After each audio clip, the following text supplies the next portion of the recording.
Hello everyone! Welcome to stream. How is everyone doing? Cappy, hello. Thank you for the daily check-in. How's everyone doing?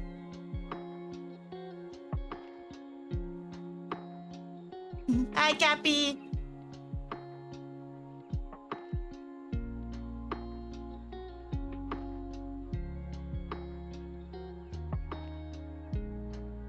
It is officially day 4 of the NaNoWriMo writing challenge. It is our first time streaming it, though. And I am a little behind on the word count. Just a little bit, Hopefully we're gonna make it up today. Yeah, tumbleweeds. It's fine. I expected writing streams not to be very chatty or whatnot, so that's fine. But behind me, I have a tool that we are going to be using. This is Lo-Fi Spirit City something. It's like a task thing, the idle task thingy-mabobber where you can do like the to-do list right there, and then you have a timer. And basically that's how I've been keeping track of everything. There's also music that it plays. It also plays some more ASMR-esque sounds, which I will get around to turning on. I'll turn on the ones I kind of like to hear. But, yep, basically what we have here, we have our goals down here. It's just really simple. Tasks. Yep. Very simple stuff here. It's just finished quote-unquote shift 1, which is just stream. I've broken up my writing into shifts as to not overwhelm myself. 2-hour shifts where I write basically the half of what I need to write for the day. Normally that would be 850 words, but I am a little behind, so we bopped it up to 1,106 words to make up the difference. And yeah, I will hit the start, and once that first hour is done, 15-minute break, and then we go into a second hour. And so far that's been working out for me. I will still talk to chat if chat is around and wants to talk. So I'm not abandoning you guys.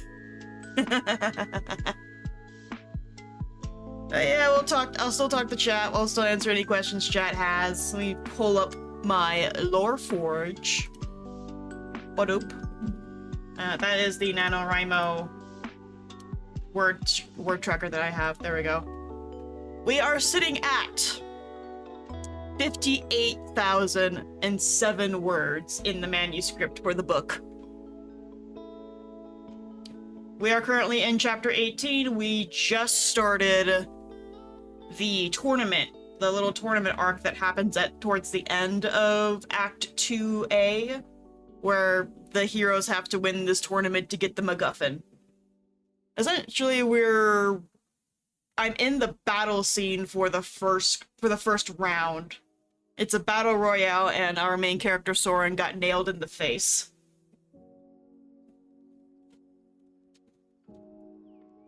The bell went off to start the round, and he just got paddle whacked in the face.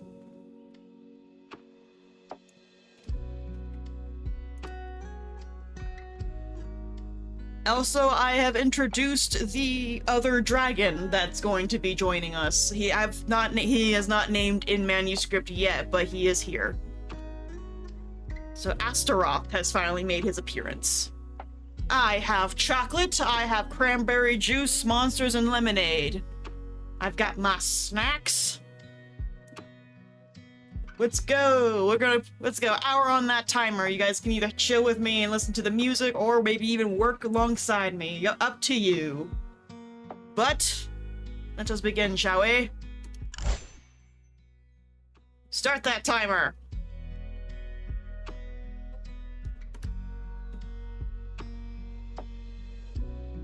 You know, I forgot to put on the ASMR noises. Where is it? Hang on, real quick. Night creatures.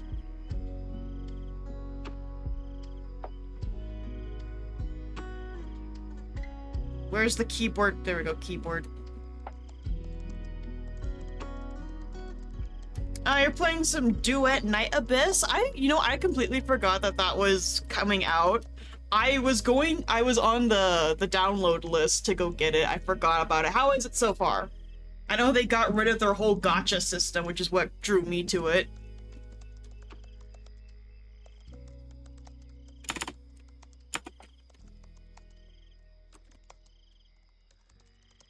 Put my little indicator as to where the words for the day have started. But how is it, Cappy?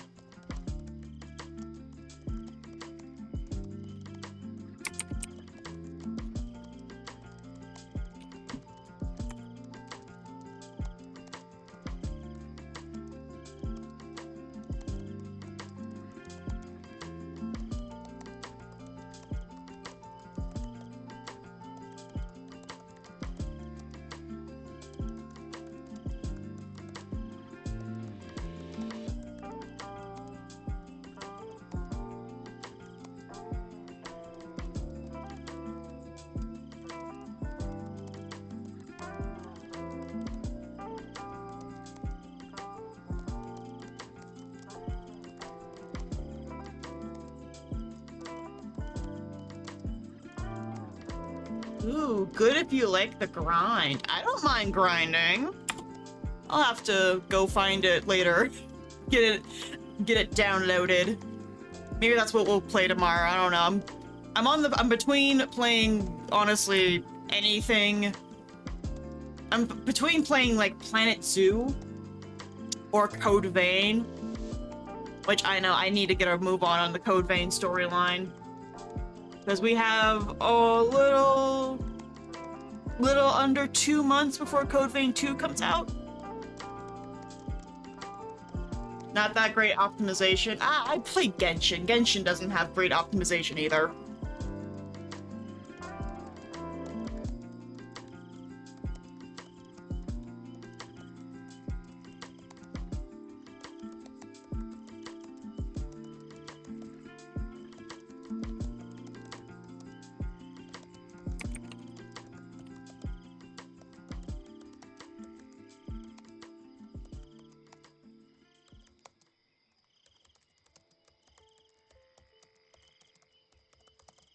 Yes, we need to kill the pole lady. First, we need to kill the moth lady. You got a decent support build going? Awesome, awesome, awesome. We'll kill the moth lady, and then... just to get it out of the way, I think we will go and do the pole dancer next. We'll save the treachery... treachery trenches for last of the three.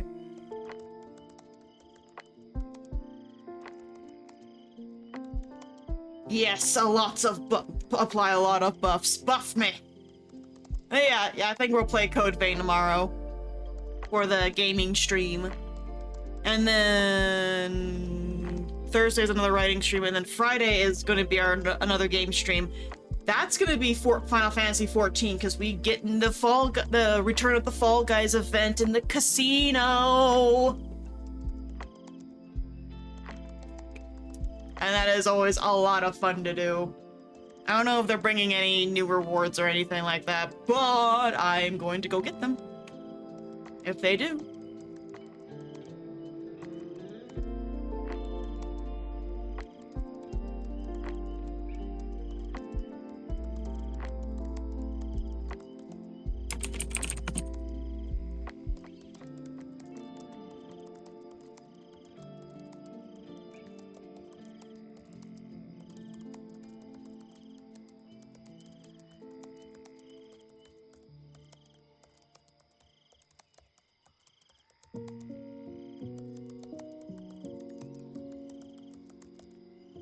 He got trapped into it and digging holes.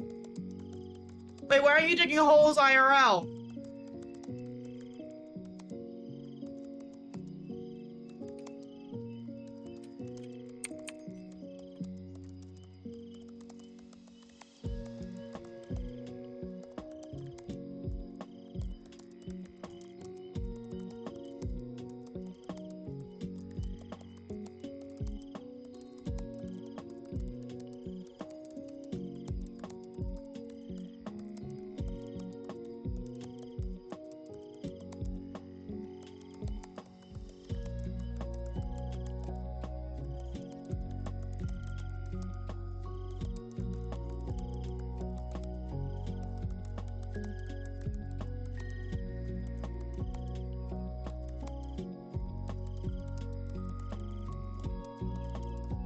Oh, yeah, the septic tank. I'm scared to ask about the cat.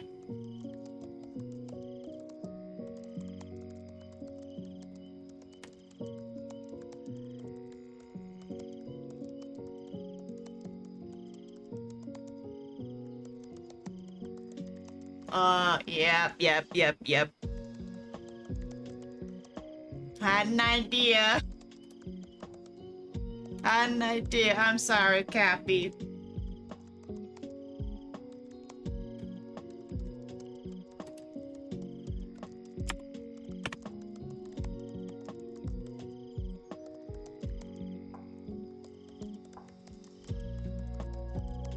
Still.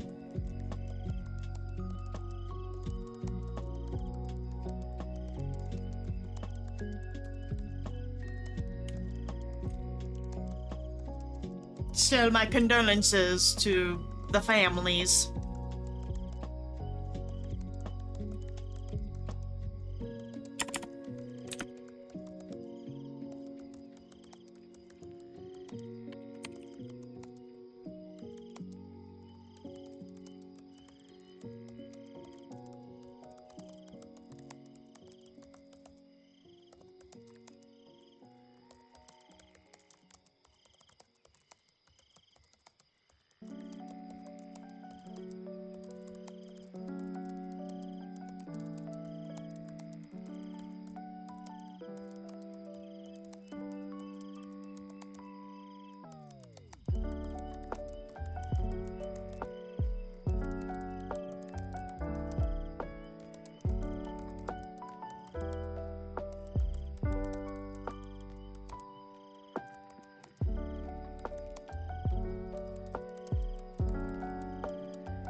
You need to run to Google for a spelling of a word, because you're not sure if it's the same as the other word that's the same thing as it.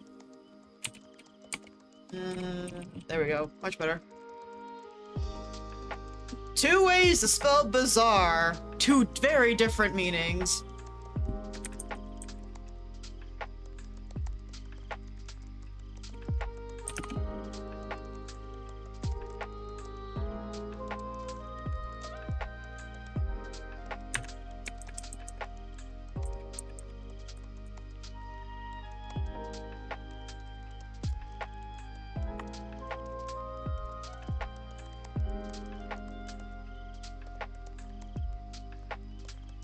Yeah, bizarre.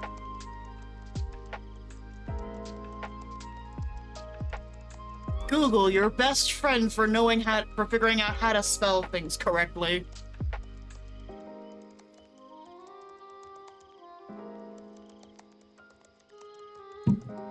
Have you ever spelled a word so incorrectly autocorrect or didn't even know what the fuck you were trying to write?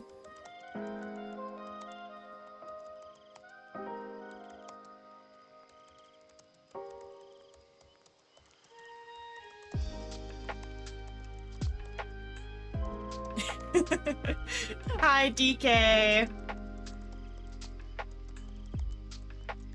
I've more encountered you spell the word correctly, but you look at it a little too much and it's like, that can't be the right way to spell it.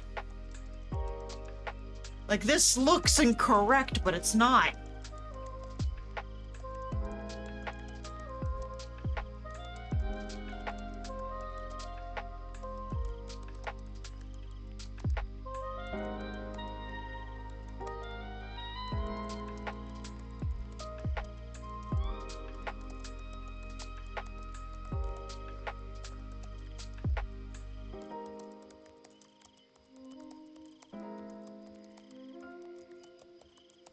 Stretching my back. Ooh.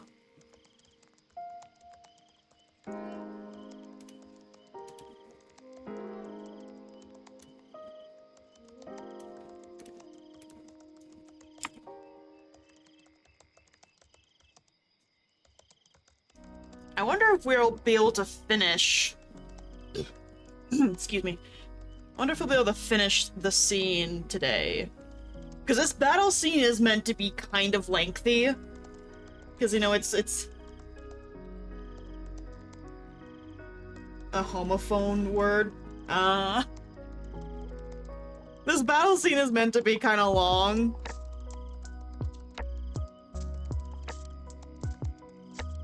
So I'm wondering if maybe I can finish it today on stream? Because we are reaching, like, towards the end of it. How long is this battle scene so far? From when he gets nailed in the fucking face. From here down. 630 words?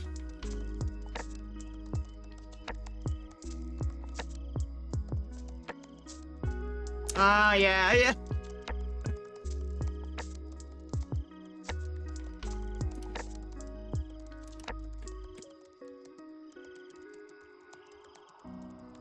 Because we have the beginning of the fight. Thorin gets whacked in the face. He runs off. The dragon grabs him. I think we might put in one more confrontation before the fight actually ends.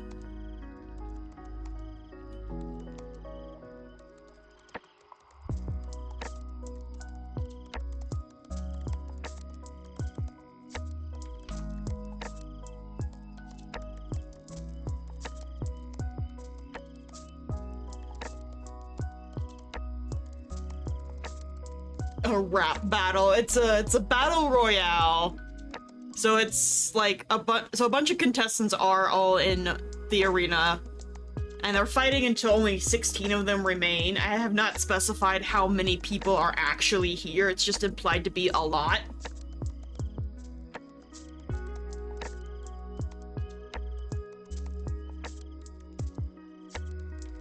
And they're using blunt weapons, essentially. What they're supposed to do is either beat their opponent so bad that they can't get up or knock them out of the ring, which is what most people are doing.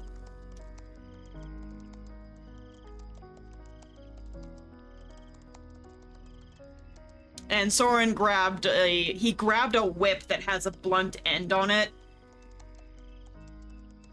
For no other reason other than he thought maybe this would be fun to use. Honestly, he probably should have grabbed a staff, but whatever.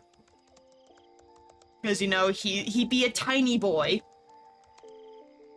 He'd be very short. Also, magic is not allowed in this round, so he's sort of having to rely on other things.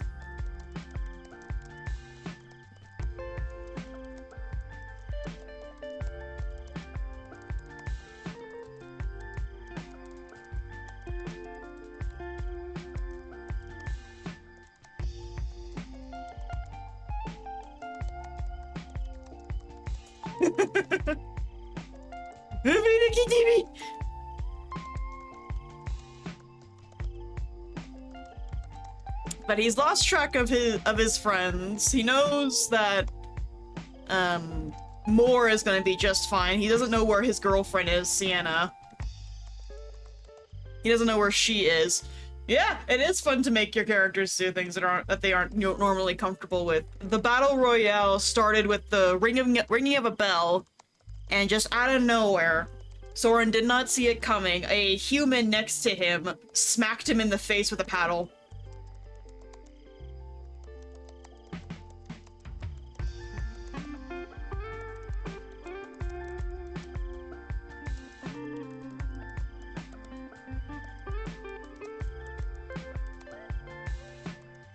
Like, his nose is bleeding and everything.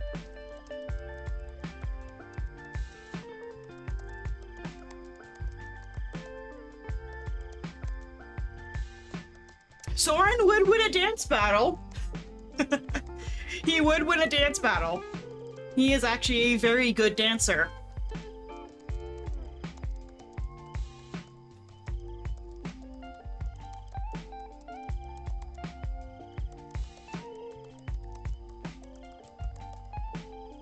Wooden sword, paddle, same difference basically. And he already has confidence issues, and that's got nothing to do with anything I did to him. I don't know what you're talking about. I totally didn't traumatize the boy before I started.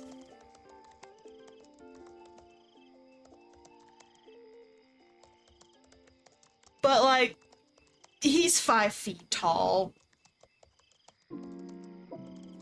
Just slap him with the paddle.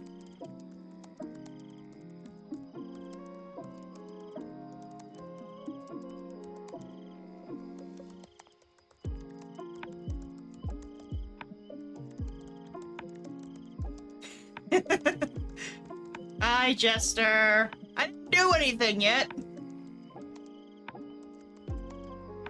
I just had my 18-year-old protagonist get smacked in the face. Yes, we do love abusing our characters. That is something we like to do. You want to know something that I did do that I almost, that I could have gotten arrested for? I almost hit someone on the way home from dropping off my roommate. Let it be known it was not entirely my fault, okay?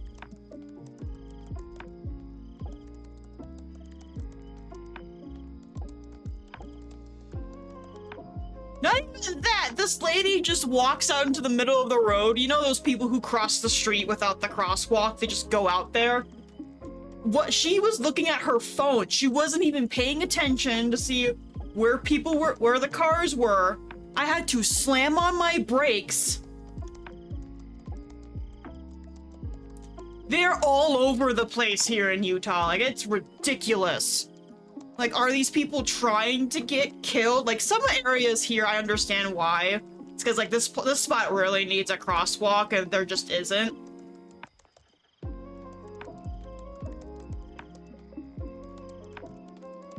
Yeah, but the thing with this lady is that the actual crosswalk was, like, maybe another 30 feet from her. And she just chooses to cross right there. I almost hit this bitch. I slam on my brakes. I honk my horn at her because, like, what the fuck? Are you trying to die? And she looks up from her phone and she's doing the whole, like, the motion of, oh, so sorry, but she's still standing in the middle of the road. It's like, get out of the road.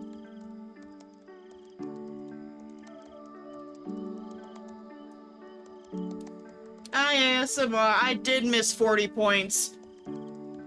I'm gonna say something really, really terrible right now that's gonna be, like, kind of GTA related. It would have gone up to 100 because it was a black lady.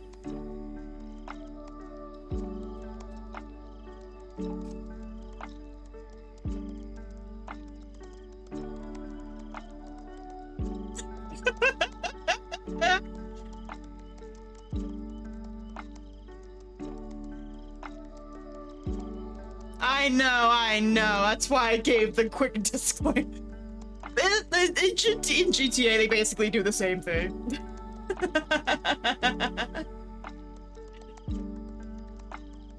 Thank you for the daily check-in, ASMR, and thank you for the head pat, Jester, and also thank you, Jester, for the daily check-ins. Yes, we have daily check-ins now.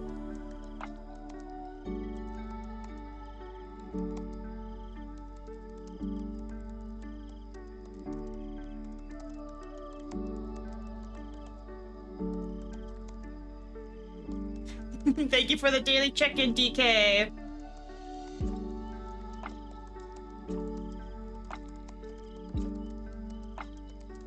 Look, us non-racist people gotta get our racism fixed somewhere.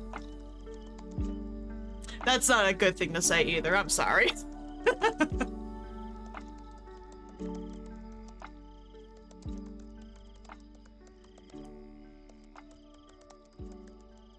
I did see the upcoming selection pack, yeah. Oh, we gotta hydrate and eat something. Alright, let me grab my monster.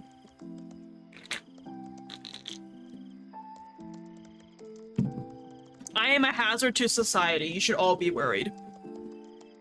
Alright, hydrate done. I need where's my chocolate?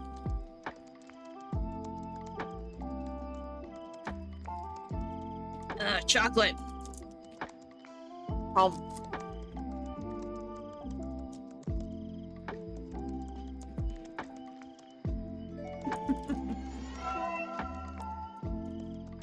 Thank you for the biddy, Cappy.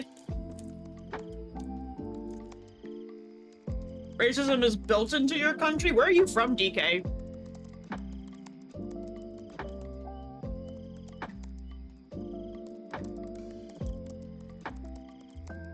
Oh! ASMR. How could you forget that I stream? South Africa? Yeah.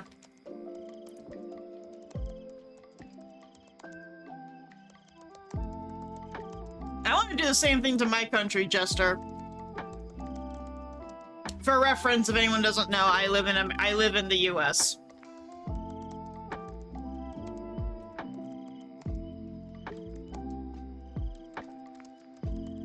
No, that is not true, ASMR. In America.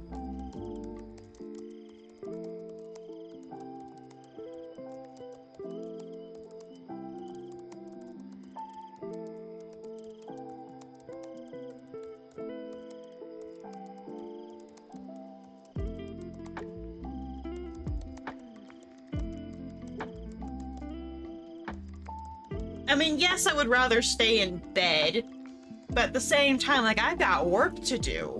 I'd stream from my bed if I could.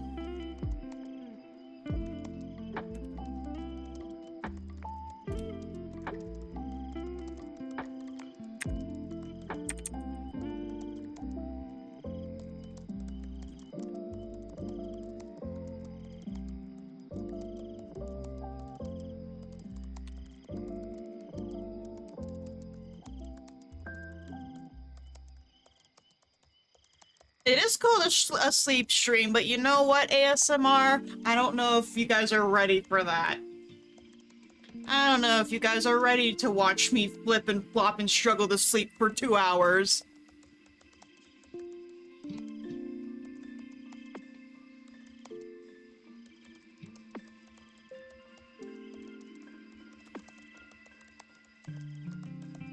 and then watch me sleep for a total of 10 minutes before waking up again.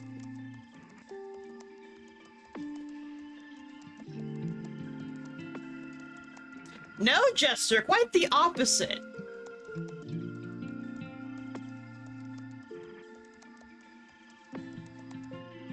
Quite the opposite, Jester. I am not a snorer. People actually think I'm dead. No, people think I'm just straight up dead. I don't snore, I don't drool, I'm just dead.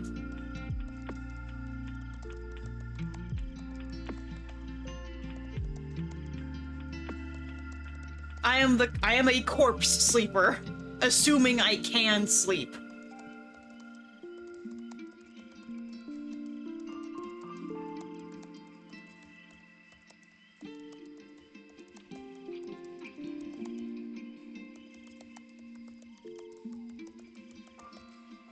I feel like sleep streams are geared towards, like, the more creepy people of streamers' communities. Like, they want the ones that really probably should be on some kind of list.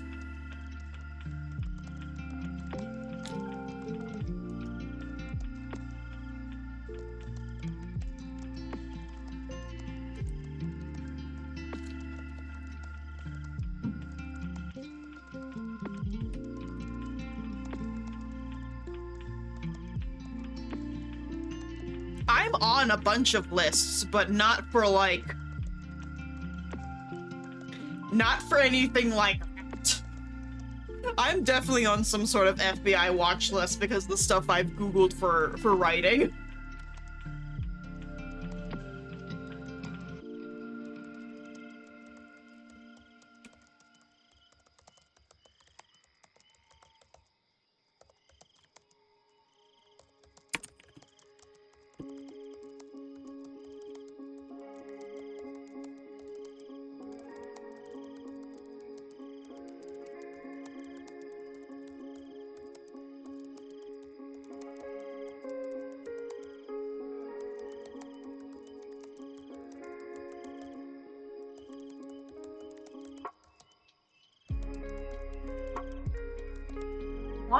I want to play Pal World, but like I don't have money for that shit.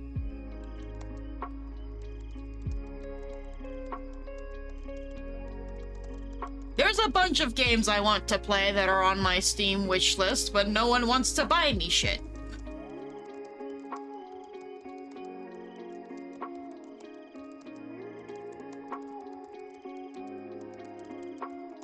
I do have a do not leave unattended thing for, do not leave unattended. For medical reasons, I actually cannot live by myself.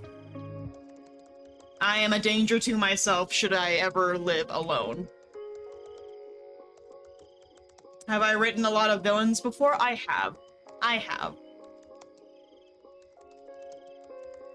Villains are probably like some of my favorite characters to write.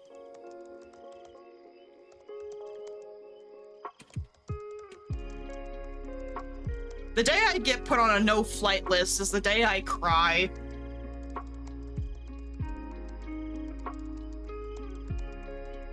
My Steam wishlist is public. Anyone can look at it. I have links to it on my link tree, I think. Don't quote me on that, I think. Yeah, I do. It is my Steam wishlist is linked onto my link tree. So it is public, anyone can look at it. Or so I believe. There's a lot of weird games on there, just so fair warning to everyone. But they're not there for the reason that you think. Like, there's one game on there in particular that I found. It's technically a porn game. But the character creation in it is, like, some of the best I've seen. And I kind of want it just for that.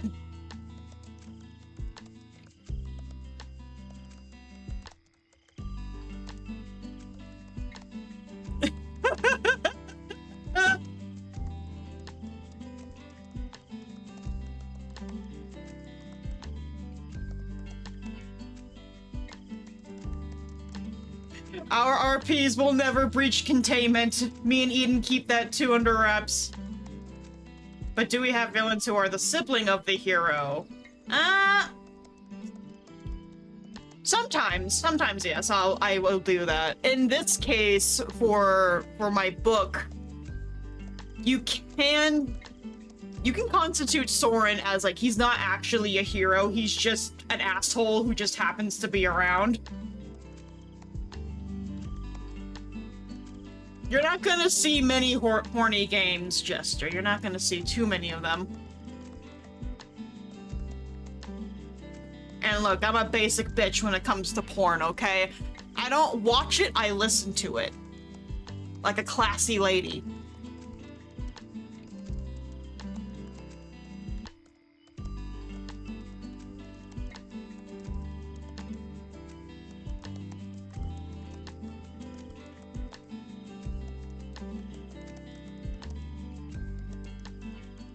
It does make it better. I either listen to it or I read it like a lady.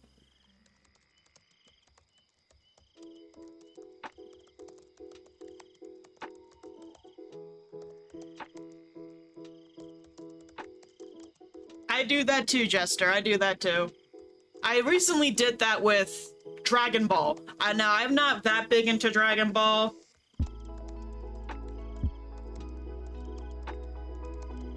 But I did that too. Yeah, Soren doesn't think of himself as a hero. He quite literally is just an asshole who stumbles into good things ass backwards.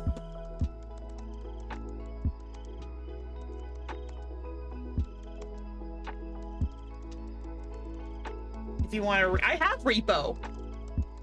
I've got Repo. I've streamed Repo. At least once. I do like Assassin's Creed, I do. Specifically, I like Ezio. Okay, I like Ezio.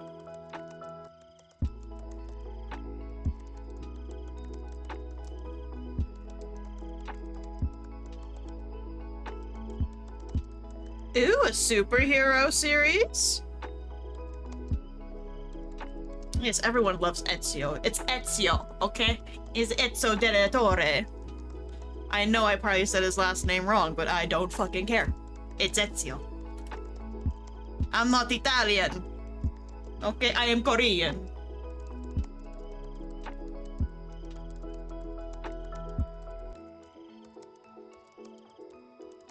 All right, guys, we have a Jester to set on fire.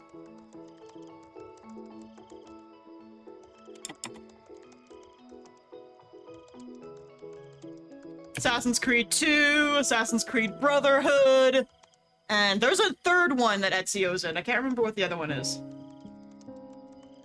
He's Italian.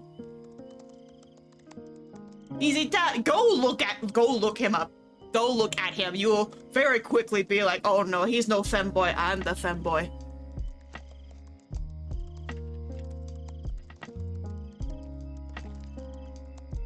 He really did. He really did.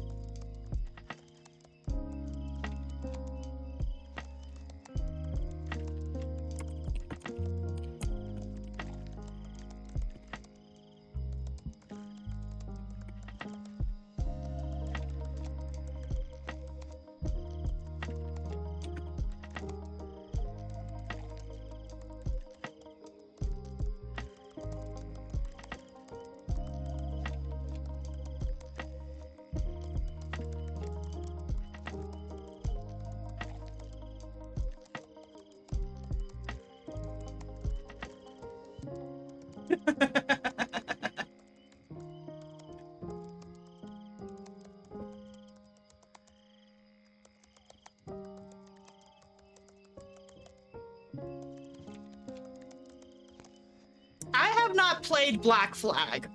I've heard it's really good, but I'm like not a big fan of like the ship segments. And you can blame Kingdom Hearts 3 for that.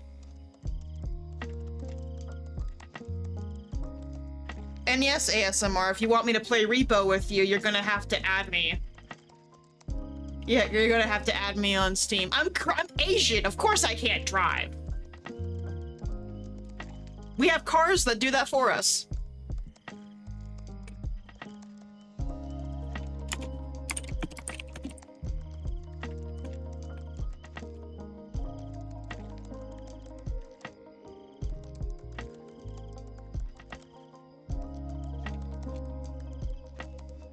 Is it really that good?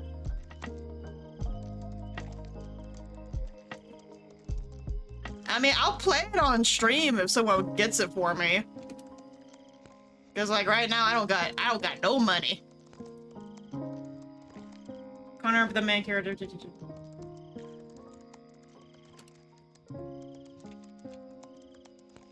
Black Flag is the what's it called? The Civil War one, right? Like it's the pirate one, but it takes place during the Civil War, doesn't it?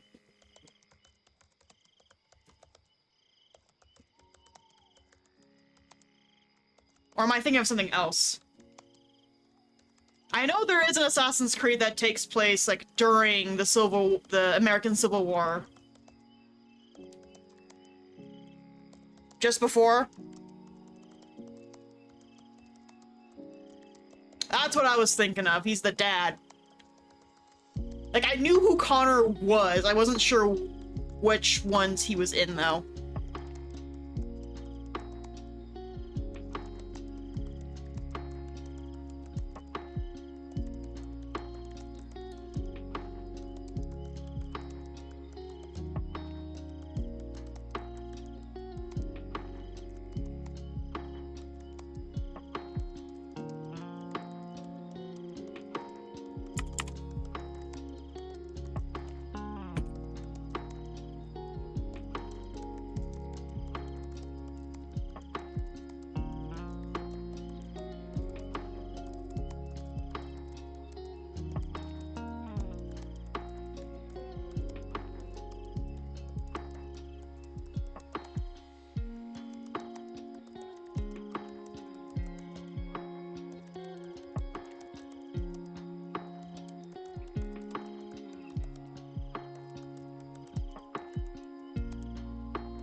I don't know how I'm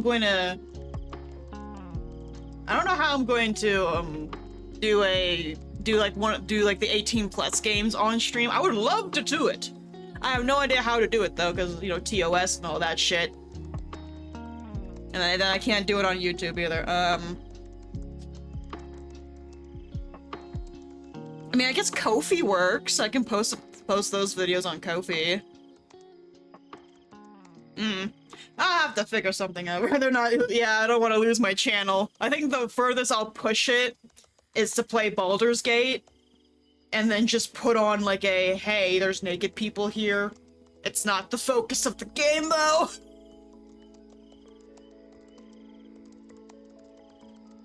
I know, ASMR is in the ads.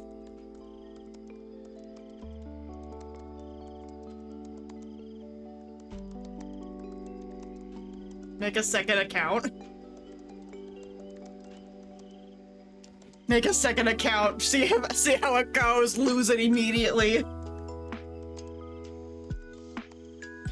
I think it does. I think there is an option where you can toggle off you can either toggle off the sex scenes or they still play, but they're covered.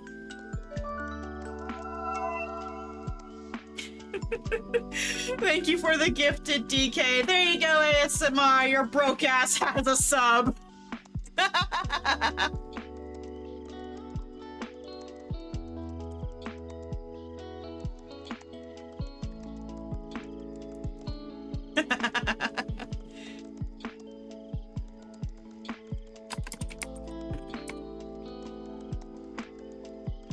Yes, our god DK.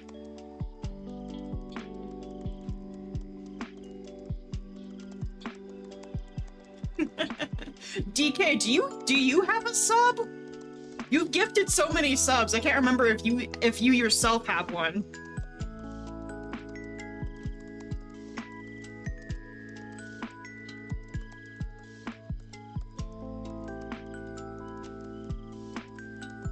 Ah! Our Lord and Savior DK himself does not have a sub. What blasphemy is this?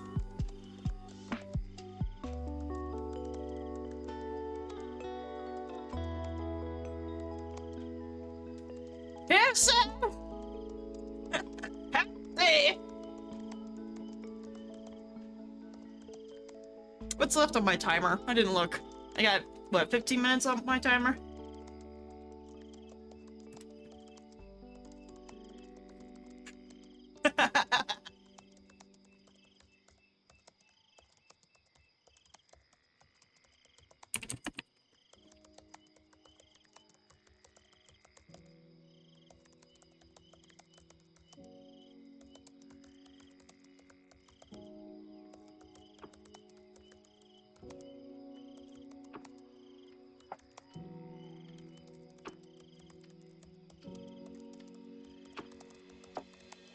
DK's level 15 and 14! Yay! I believe that means, what's the max level in 14? Currently the level cap is sitting at 100. So every expansion, the level cap will go up by 10.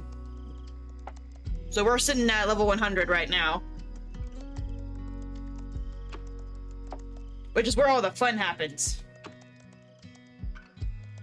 But you're level 15, which means you can go and unlock quite a few stuff for the game, including the casino, which means when I go and play 14 on Friday for the casino event, y'all can join me.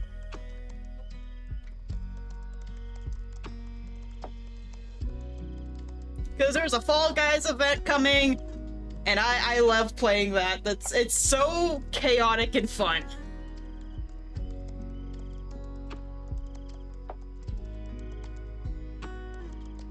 Oh, honey, I will show you where things are. You let me know. You let me know, and I will show you where everything is.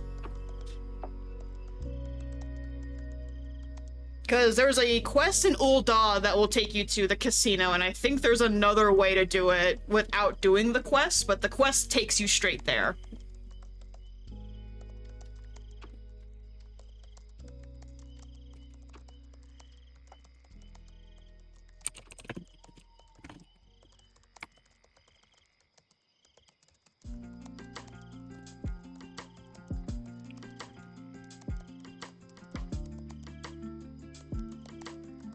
Look, ASMR, some people actually like my voice for some ungodly reason.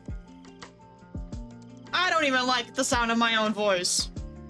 And here we are, here I am being a fucking streamer. We're relying solely on my voice.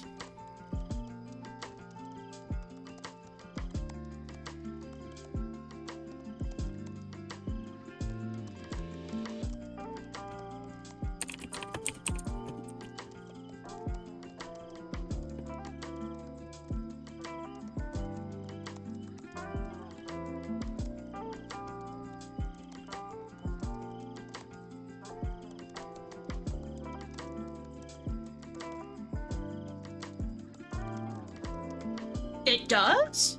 Does my voice fit my model?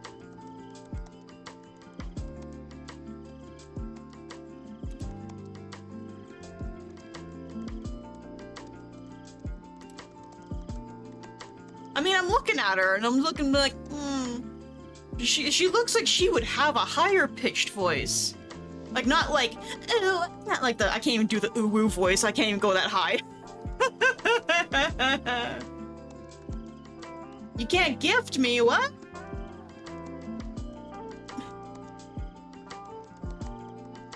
Is there like rules on Steam where you can't do that shit? Hold on. Steam can't gift.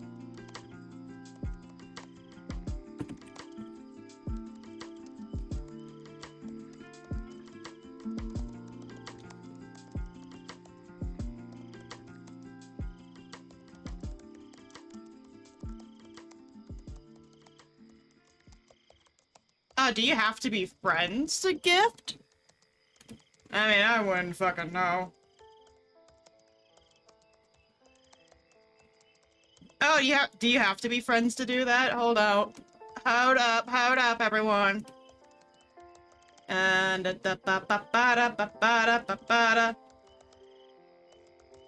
where do I find my little thingy-majig?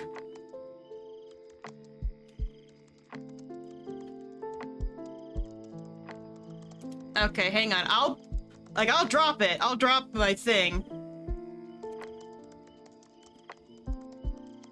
If I can find the thing that makes it so that you guys can actually add me.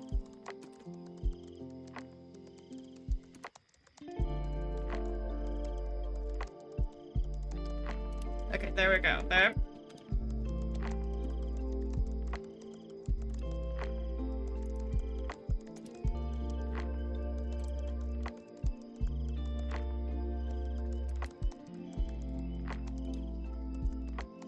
Come here. Okay, fine. Be that way, OBS. You're being a little bitch baby right now.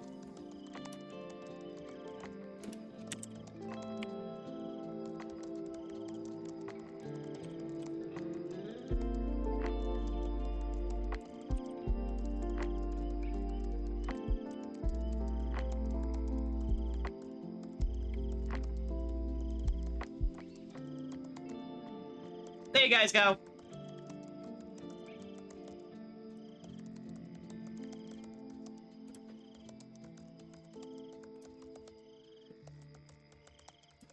You'll just have to let me know if you guys send me any friend requests, so I'll go ahead and approve all of it. We got 9 minutes left on the clock. Oh, is it gonna be like freaking Gorge Master 5000?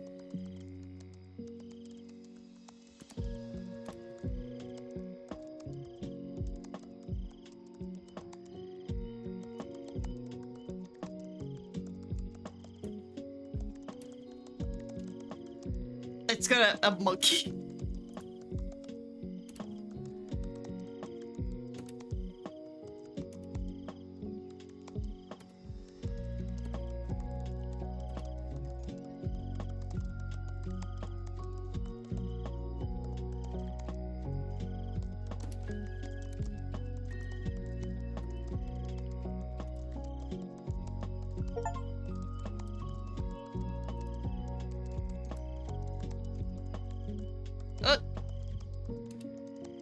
DK, I'm not seeing any friend requests from you. Also... Cappy! I believe it... This, Cappy, are you Ice Cream Lord?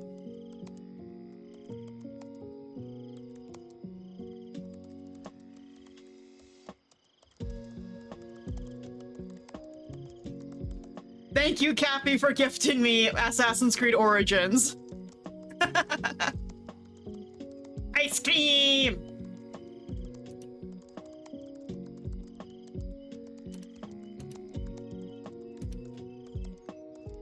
Are you leaving us, Jester?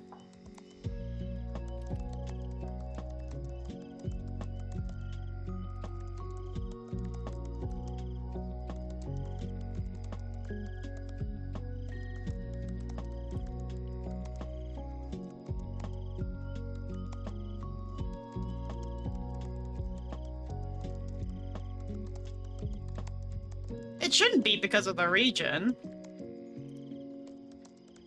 Here, drop your friend code. I'll see if I can do it.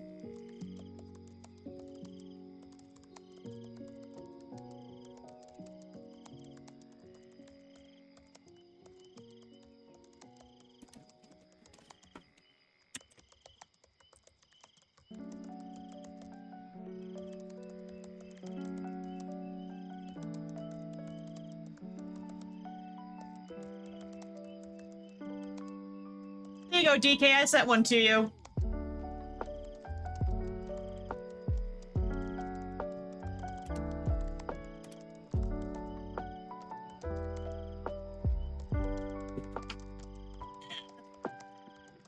Oh, my back.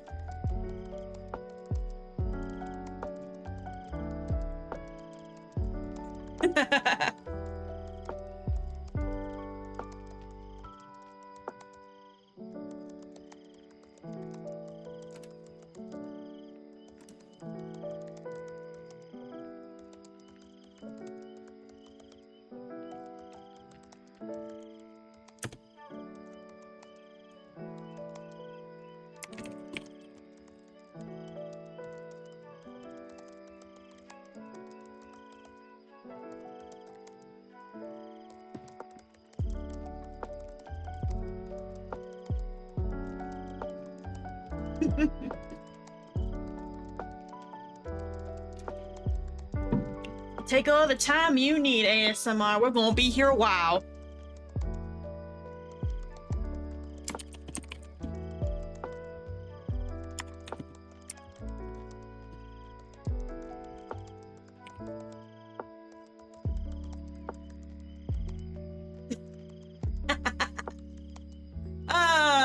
Okay, DK.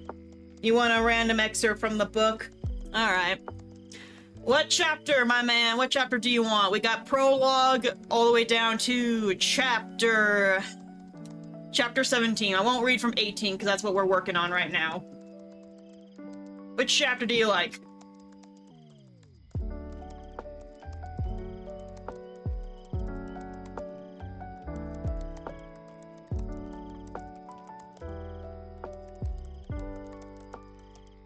Chapter 6? Alrighty, let's see. Chapter 6. One of my earlier chapters, so probably not as good. Let's see here. Scene 1 or 2?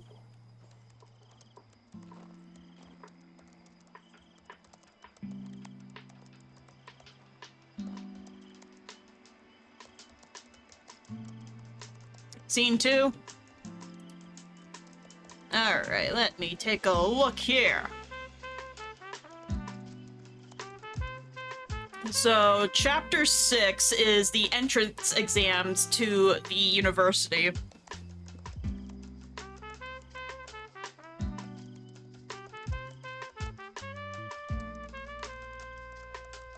So this is actually when Soren meets Sienna and Cole for the first time.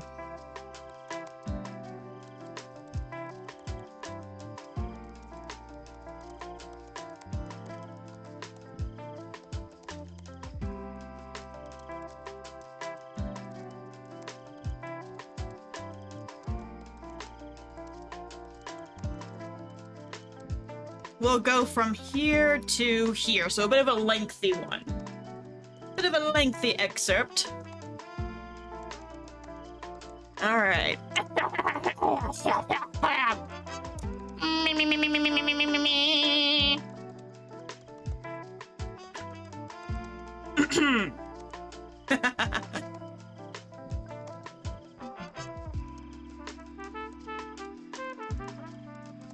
I don't believe you, ASMR. Anyway, excerpt time. Alright. Oh, wait. Oh, where'd that go from?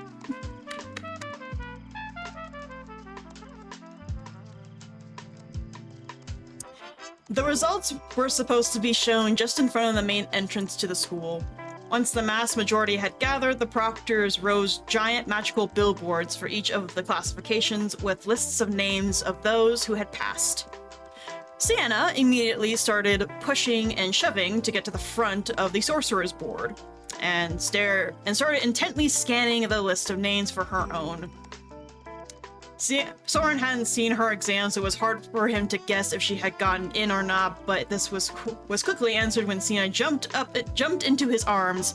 "I passed!" she exclaimed excitedly into Soren's ear as she practically choked him. "Soren, I did it!" Fuck off.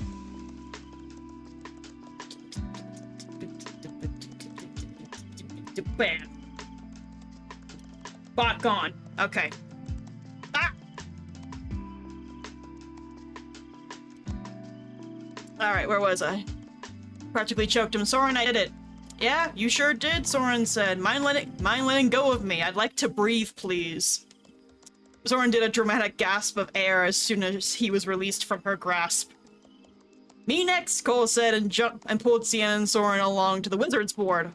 Alright, Cold Desir. Just as intently as Sienna, Cole scanned the list of names looking for his own. Soren could smell the anxiety building up around Cole the longer he went without finding his name.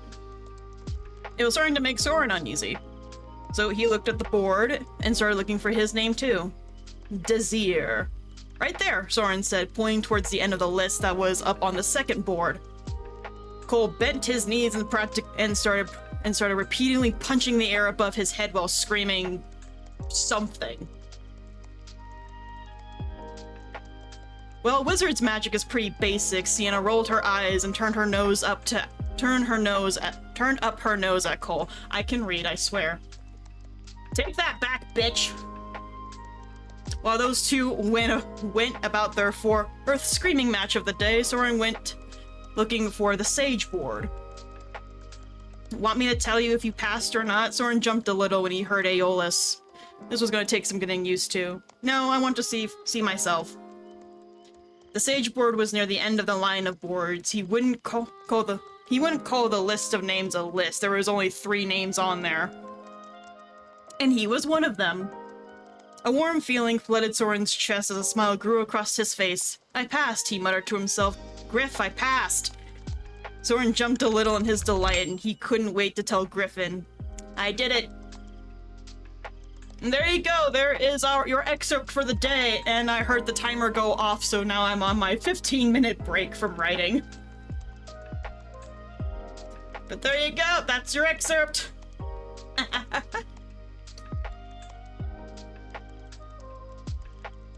Very, very early chapter.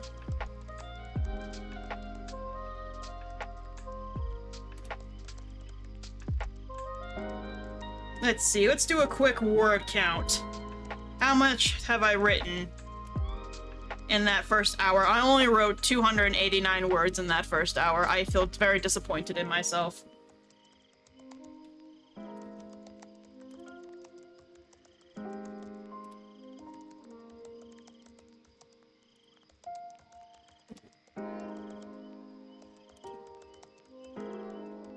No. If you're talking about the friend requests, nope. I didn't get anything. ASMR.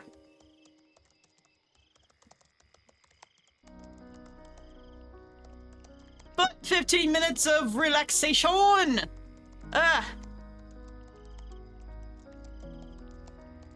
But man, I only wrote 200 words in that whole hour. I feel disappointed in myself. Then again, I was also talking to chat.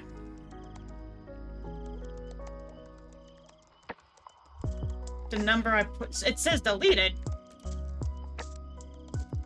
But that's what they get. That's what it fucking gave me. Ugh.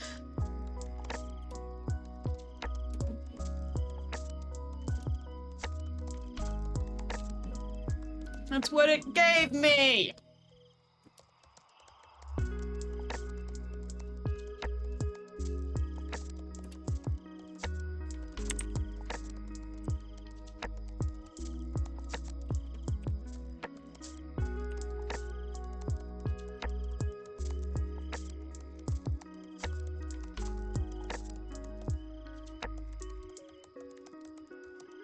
Yeah, that would be you, ASMR. That would be you. That would be you.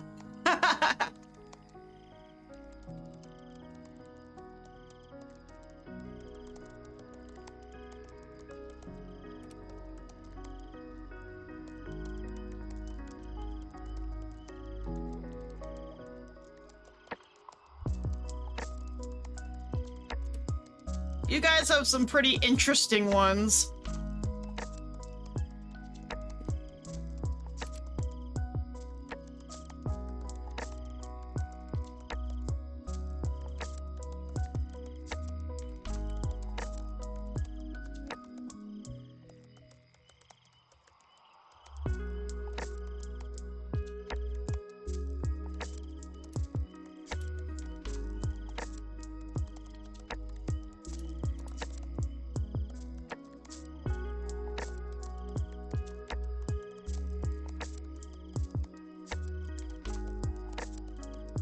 Yes, skeletons are very interesting.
No, I am not still typing. That is literally just the sound. That's one of the ASMR sounds that I picked to have running.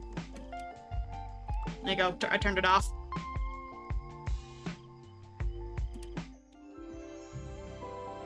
I leveled up in this thing.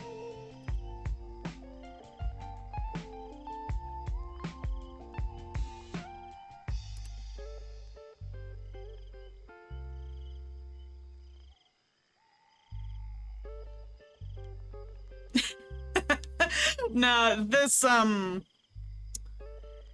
this game is like a, it's something that you put on in the background so that you have going while you're doing tasks. It's designed to help you focus. So like it has like different sounds you can have playing. The music is designed for that.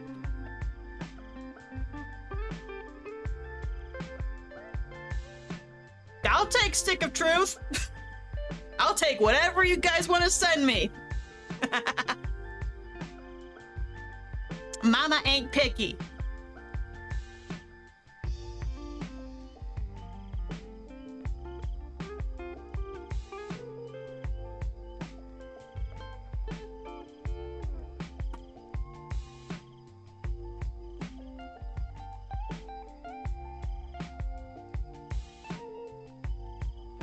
But yeah, my Steam wishlist is available to the public. Apparently you need to be friends with me on Steam to send me shit, which I did not know. And then I also have an Amazon wishlist that's just a shit ton of books that I really want. So y'all are never short on things that you can gift to me if there's something you want to do. The only times I'll probably ask for gifts straight out is like on my birthday and shit like that. Being like, so, anyone want to buy me birthday presents?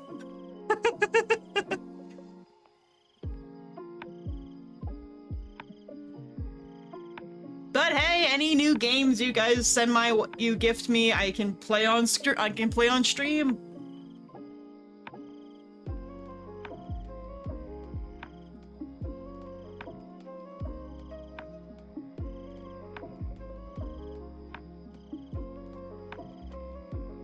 Well, Amazon is books.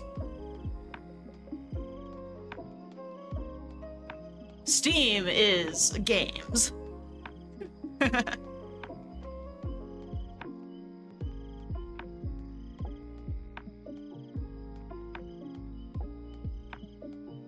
What? Speaking of birthdays, what are you talking about, ASMR? Are you gonna call me old again?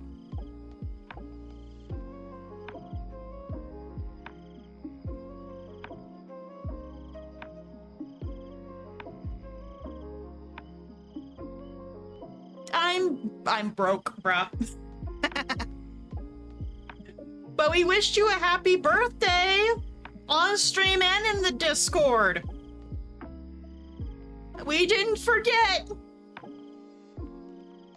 ASMR, your birthday's coming up. When's that?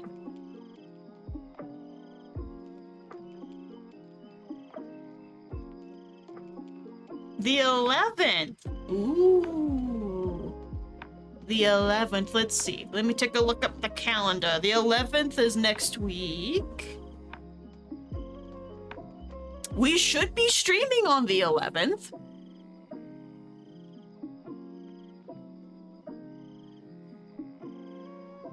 You doing anything special for your birthday, ASMR?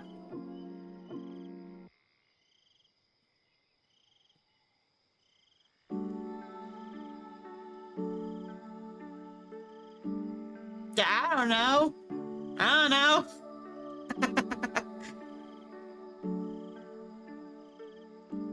So maybe you can pick what we do that day. I'm very limited on options here.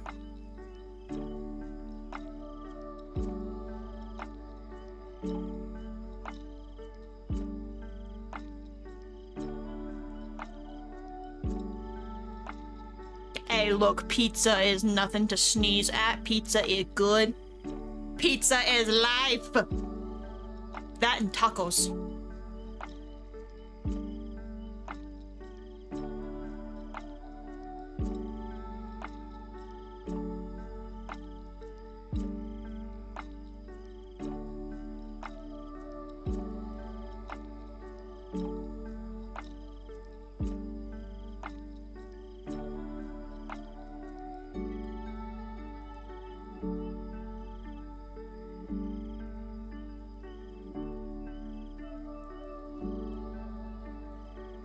Yeah, what Cappy said. Maybe we can all play something together on your birthday, ASMR.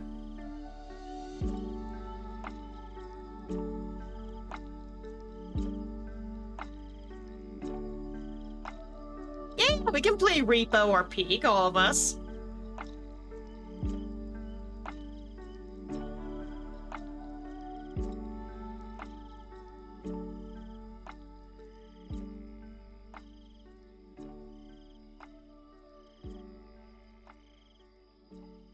I will have to relearn some controls in Repo, but yeah, we can do that.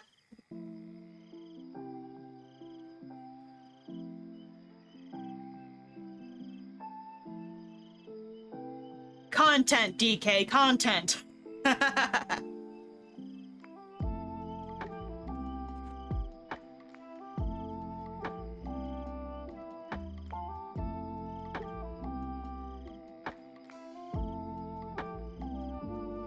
I'm pretty sure Repo can run with just 4 people. We don't need a mod for that, I don't think.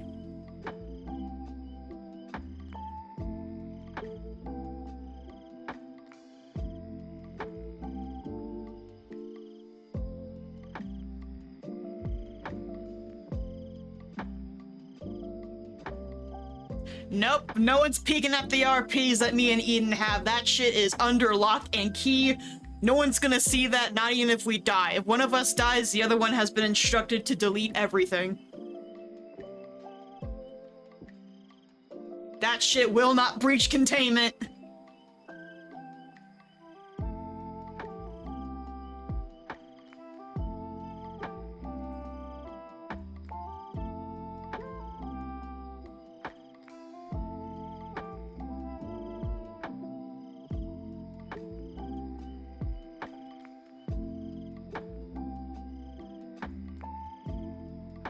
What do you mean I record?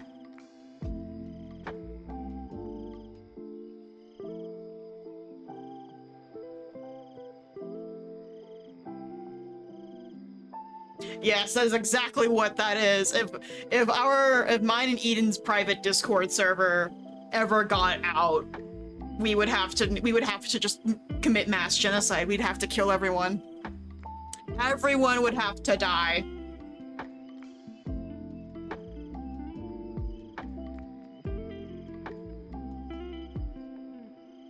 Yeah, because it's a Discord server.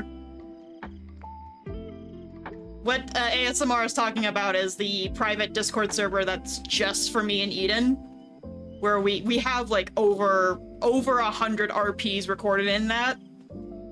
Over the 10 years that the two of us have been friends, we've done a lot of role plays, and some of them are very questionable.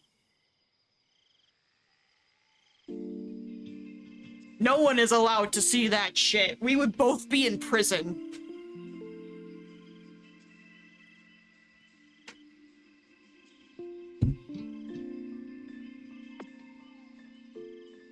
Like, that shit cannot breach containment.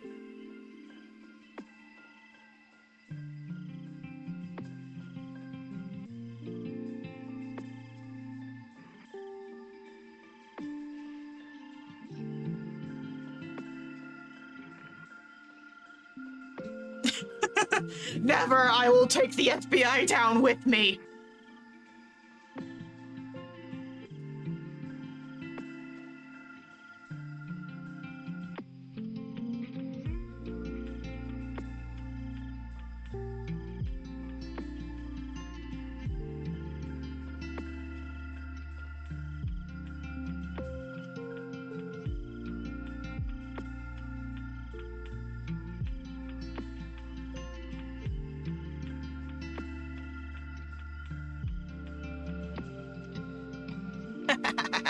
Well, you enjoy whatever it is that you're playing, ASMR.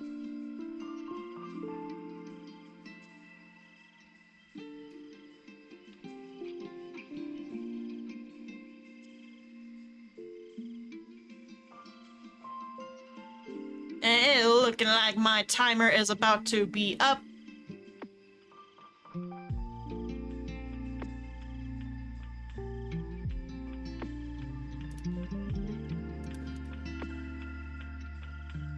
Ah, pizza tower! Alright, our break is over. Back to it. Yes, you were telling me you were telling me about your superhero world, DK. I might have missed quite a bit of it because chat was actually pretty active for once.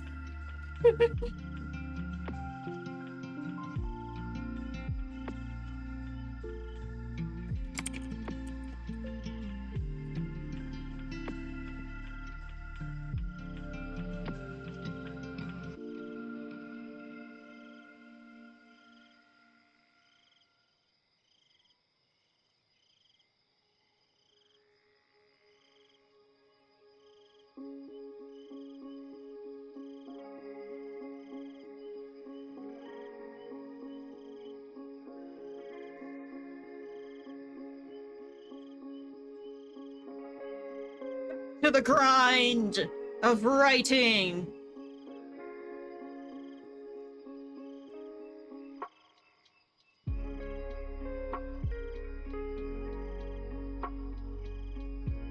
Ooh, a superhero world where you focus more on the behind the scenes of everything.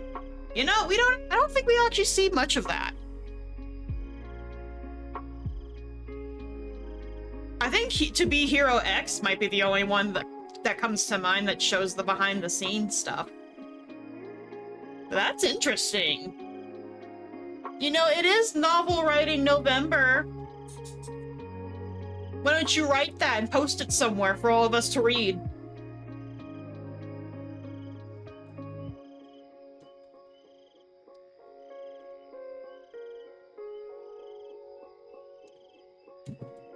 I do. I own a Switch. I don't use it very much, but I have one.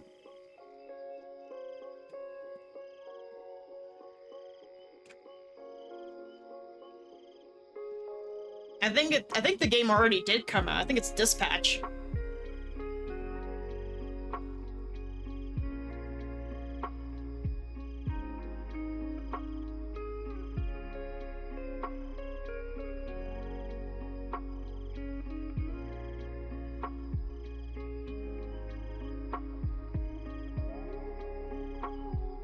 Oh, should we all just play Monopoly on ASMR's birthday?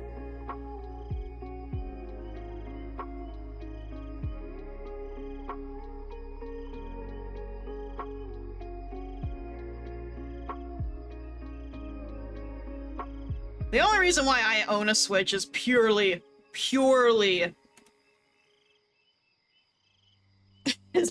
play Pokemon. That is the only reason why I have a Switch.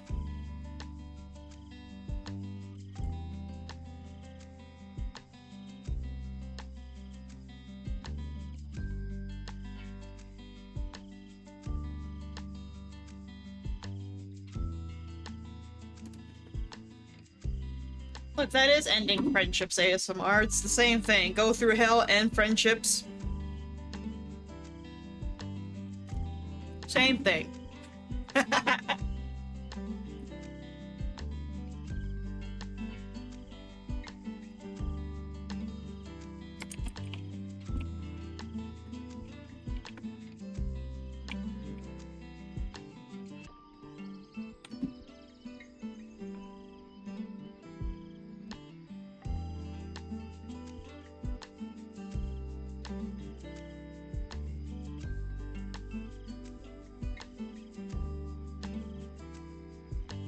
Therapy for heroes, DK. That's what you're sounding like to me.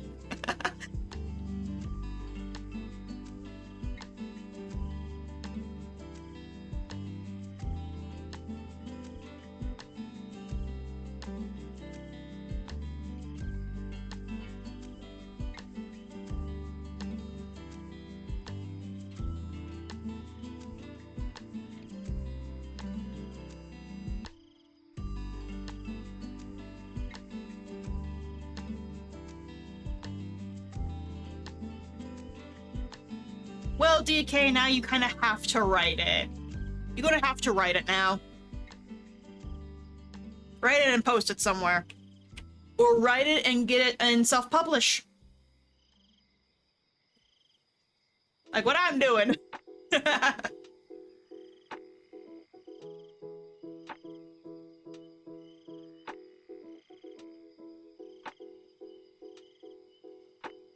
Yeah, well, anyone can write, but not a lot of people can actually finish writing a book. You gotta push through. You gotta write when you can.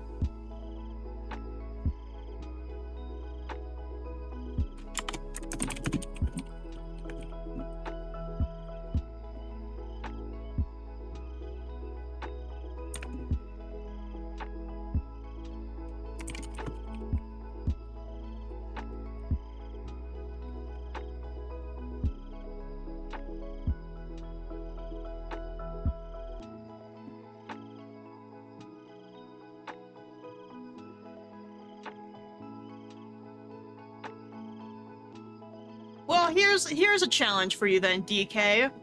On my writing streams, how about this? When I write, you write.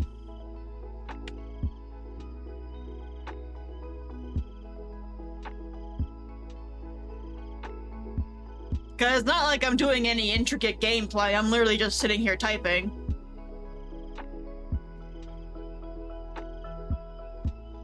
We all write something. And watch ASMR write a porn.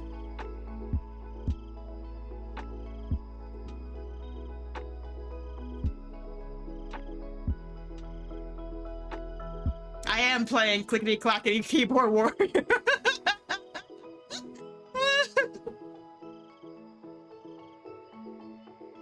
I was saying, ASMR, for my writing streams, what if we all, you know, wrote something, and I said that you would probably write a porn? I mean, am I wrong?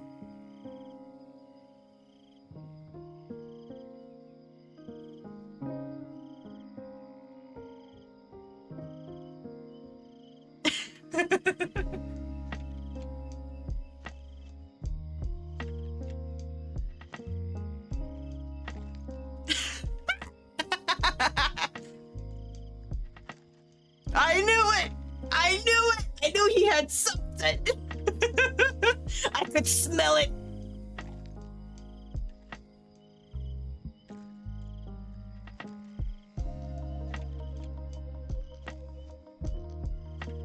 I know, but you see, I'm a content creator, so I have that as an excuse.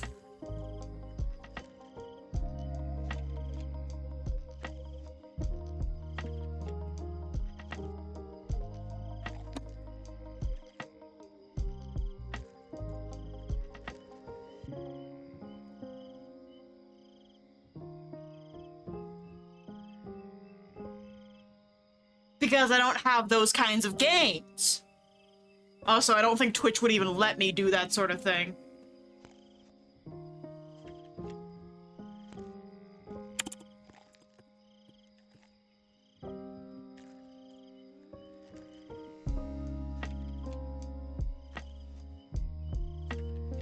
Twitch would have a heart attack. I would have to stream it somewhere else. If I even could. Cause like I don't wanna start a Patreon just for that sort of thing. Cause I don't like to put my content behind a paywall. If that makes any sense. Granted, I've been told that having a Patreon would be a fantastic idea. You know, a more diverse income. But like...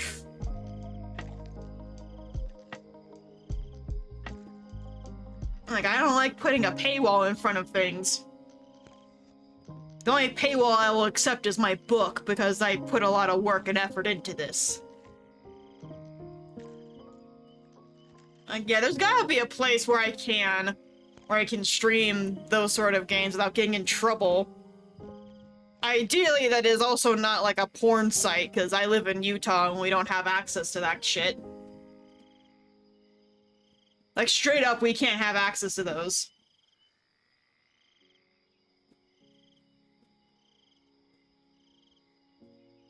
Yes, but your heart palpitations are donations that you do willingly and without my knowledge.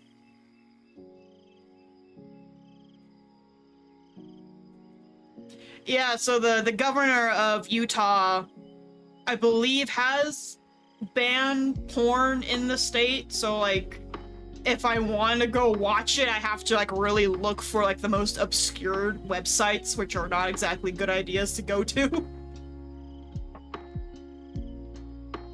But most of them, when you go to the website, it's like, oh, the governor of Utah is like a prick. VPNs do work, but you have. But I don't want to pay for them. I don't want to pay for a VPN.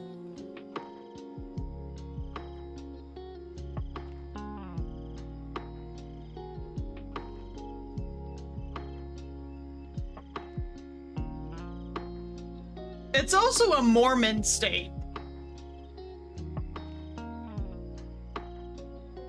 And I don't even really watch porn very often. If I do, it's because I'm looking for a specific reference to something.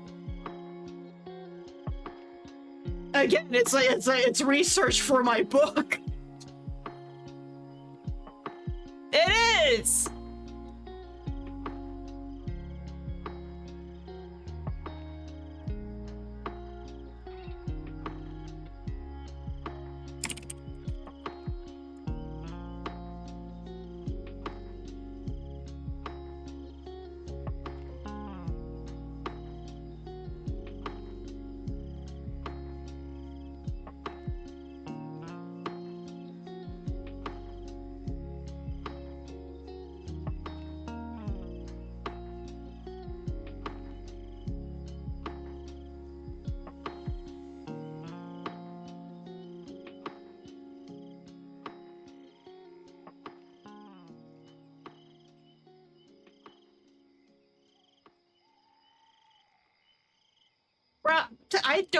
I don't watch porn for the porn. I watch it for the positions.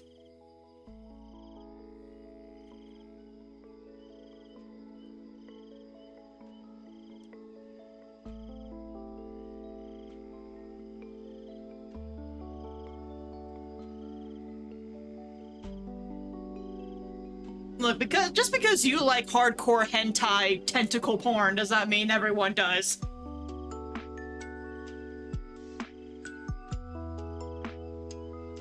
Look, it's either that or I go watch Game of Thrones. Or Bridgerton, where there's ass like 10 minutes into the first episode.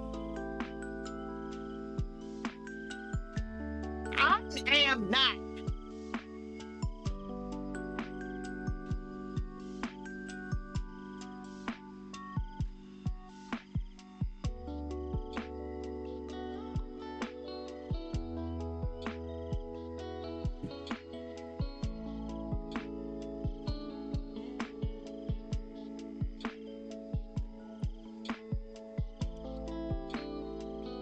Shit ending, yes. But, like, I like the world of Game of Thrones.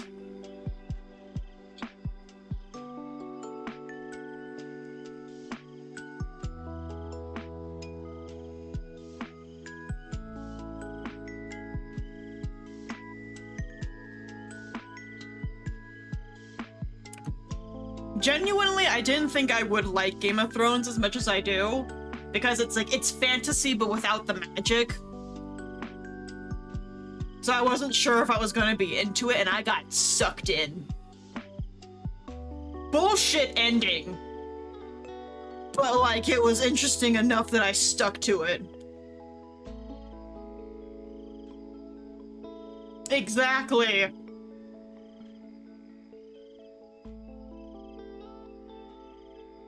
ASMR, I could sneeze and you would take that out of context. That's what you would do.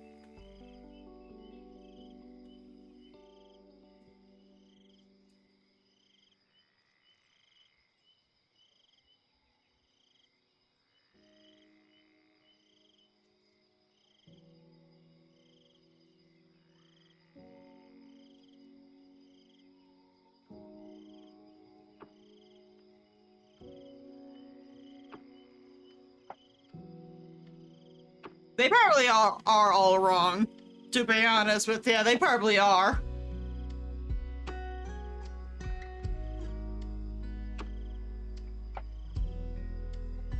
Yeah, Cappy, if you watch Game of Thrones, just understand that no one liked the final season. And I think like half of the season before that. Because at that point, the writers ran out of book materials and George R.R. Martin like wouldn't tell them how he was planning to end the book, so they had to just make something up, and it was awful. I believe that's what happened. I'm not entirely certain.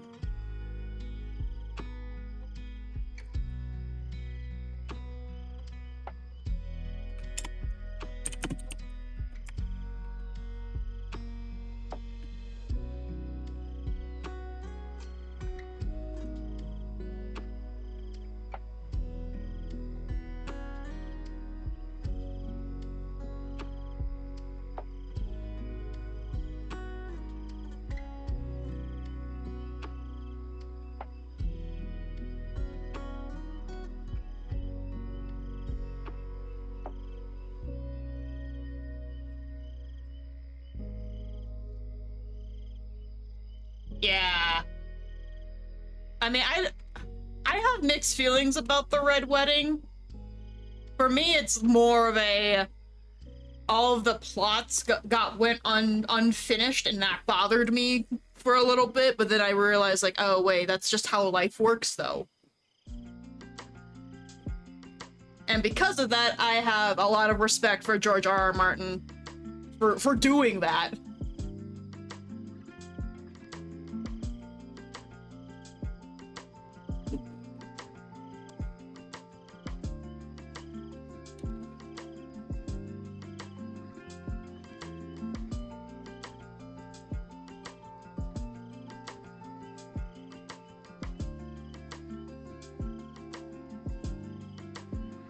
What I don't like is that they didn't use, crap, what's she called? Like Lady Greyheart or something like that? It's like the zombie Catelyn.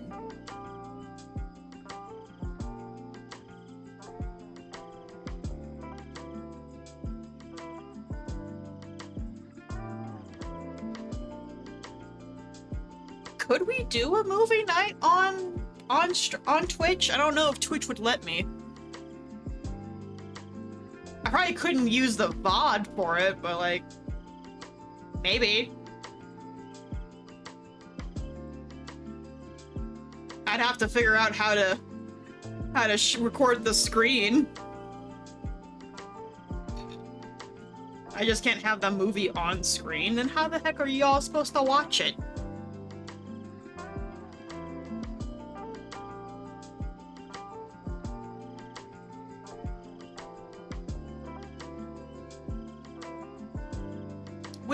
We could. I did set up a movie night section in the Discord anyway. Like, that is something that I did.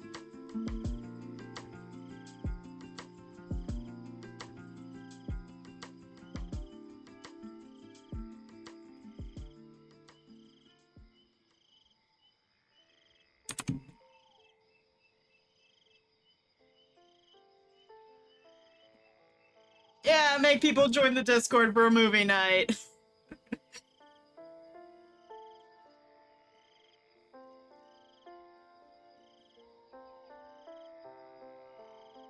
I can make all of you watch Bridgerton with me.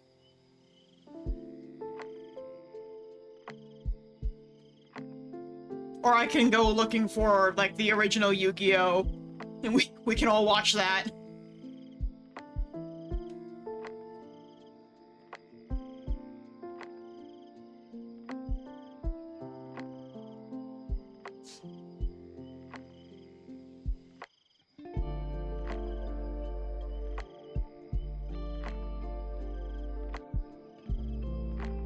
You don't like the dramas? You don't like the dramas, DK? Or is it just you feel intimidated by Jonathan Bailey's ass?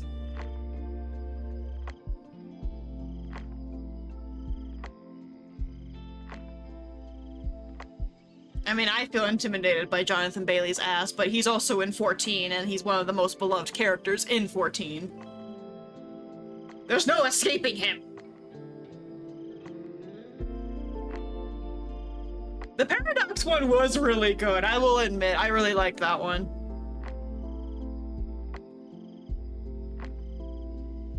Oh, so what you're saying is that I need to dress up my male male Vieira so that his ass is out and then just have it pointed at you at all times.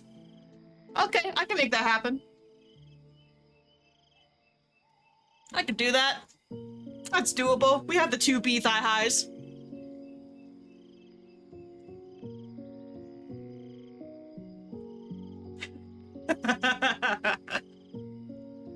Well, I hate to break it to you, DK, you just might do it anyway, even if I didn't. Because there is a lot of people who do it.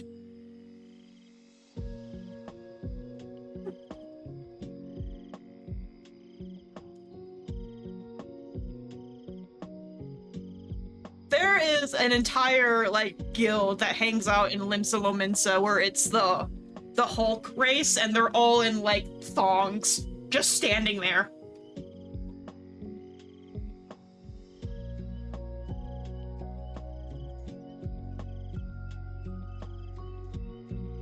It's really funny to encounter, to be honest, when you find players who are like that. It's honestly just really funny.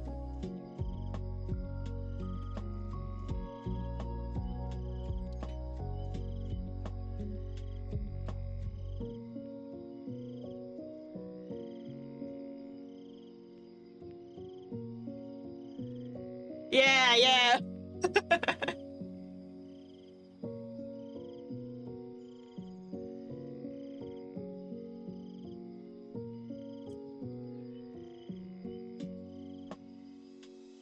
I was also doing a raid some time ago, and I saw two bunny boys, and I genuinely thought they were just naked.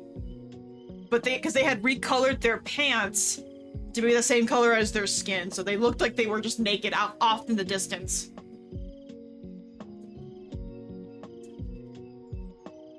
It's very funny to find those players. It's really cool. Because, like, you hear about it, but you never actually see them. And then, of course, there's Stripper Pope.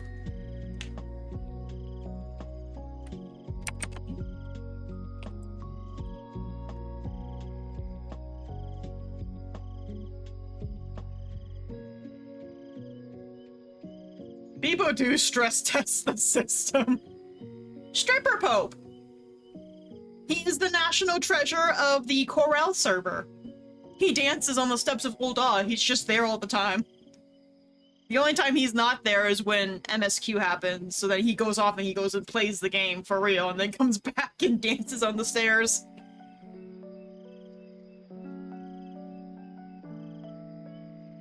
But yeah, he's Stripper Pope.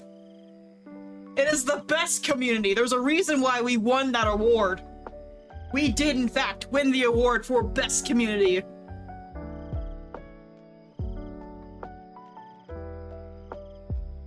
We beat WoW for that, which honestly was not that hard to do.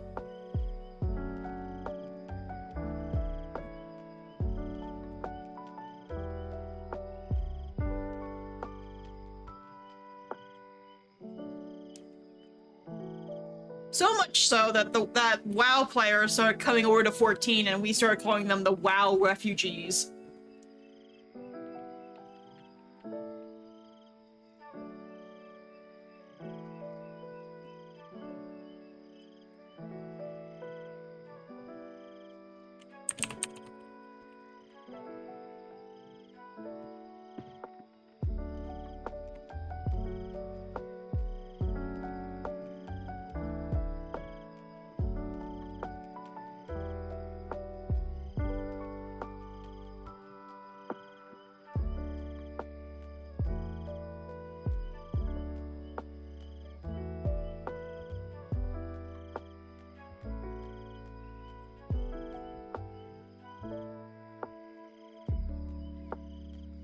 Shit did get wild when that happened. and then WoW purposely started copying stuff from 14. Like, not even just like story elements, but like straight up just assets. Like, that was just the Crystal of Azim that they straight up copied.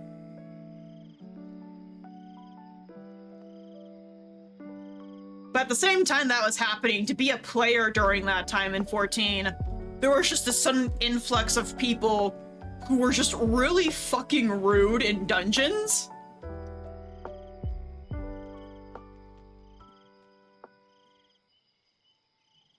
And that's kind of how 14 players were able to tell, like, oh, you came from World of Warcraft, didn't you? Yeah, you guys wiped, you pieces of shit. It's like, yeah, we don't do that here. We just go again. Calm down.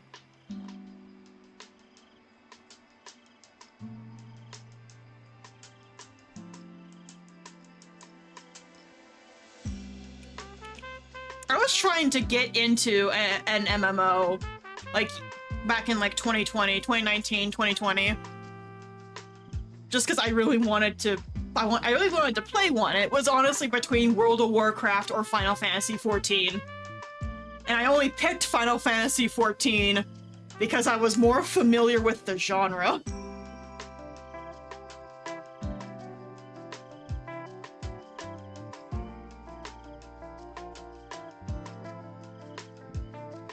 And I've been playing 14 ever since, and now World of Warcraft has never touched my brain except to make fun of it.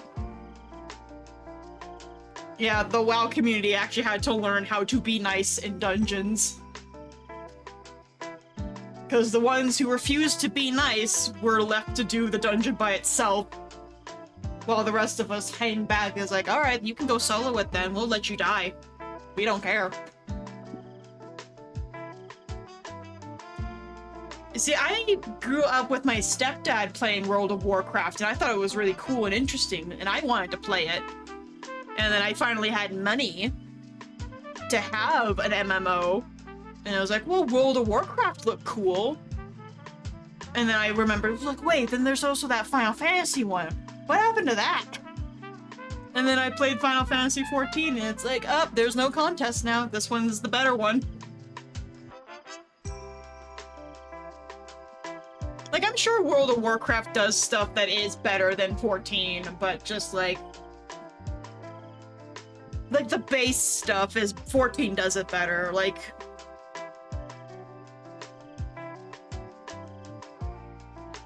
they really did. Like, early day WoW was really cool. From, like, the brief stuff that I can remember from middle school.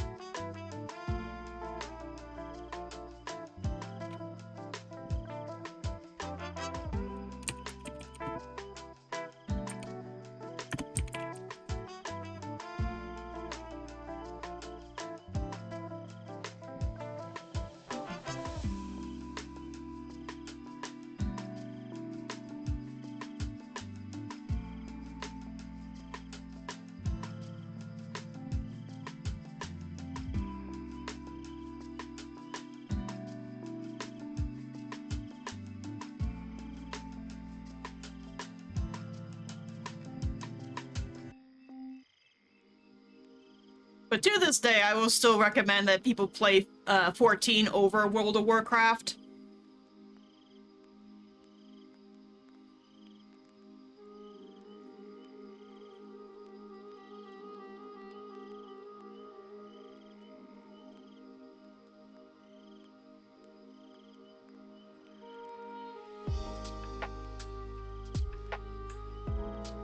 I suppose so, yeah. But, like, 14 has a lot of really, like, movie quality worthy cutscenes. It's just, it stays within the same, like, graphic quality as the rest of the game, so it's not too jarring. That way your character can also be in it.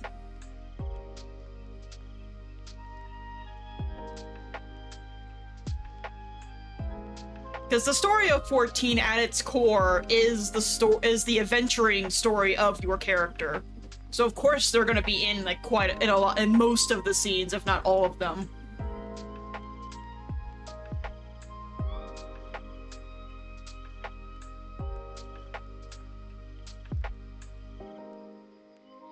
The devs also just listen to us.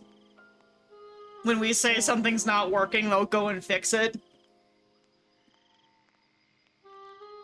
Granted, it does take a while to get certain things.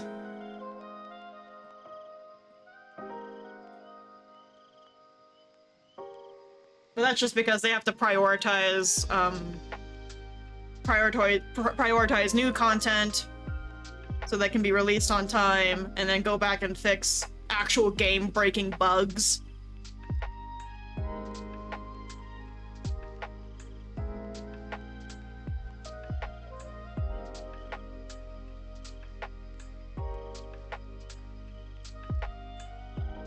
We did get a graphics update in 14. Everything does look a lot better now.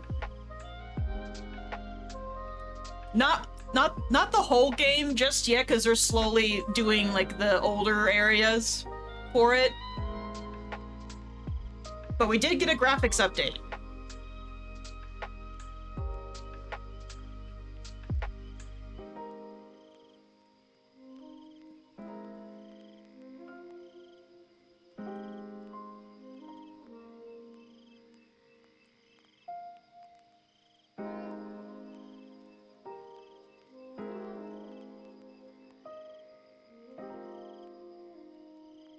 So there was a graphics and a art direction change from 1.0 to what we got in A Realm Reborn. And then when Dawn Trail, I believe it was Dawn Trail, or it might have been Endwalker, one of the two, we got told that we were getting another graphics update. And we've since gotten that, so now like everything else looks a lot better.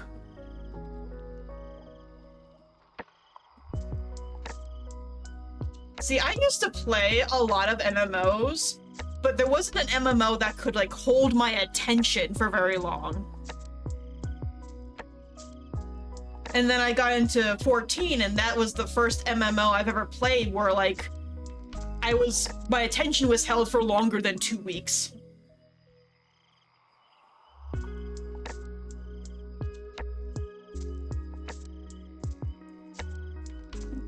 Then again, I played a lot of, like, free-to-play MMOs where it's just, like, not that great.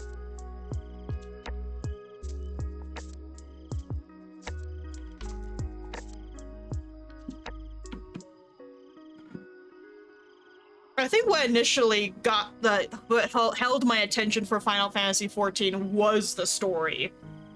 Like, if anything else, it was the story that held me. Because I played it back when we didn't have access to NPCs to run dungeons. You had to play it with other players. I personally didn't like doing that. It was one of those things where I kind of just sucked it up and did it.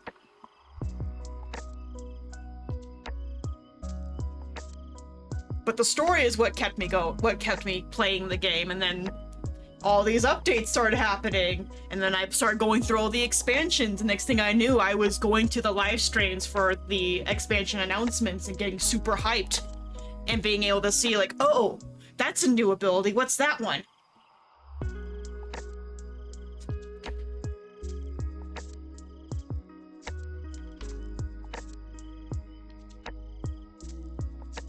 Well, I hope you're not ignoring the story now.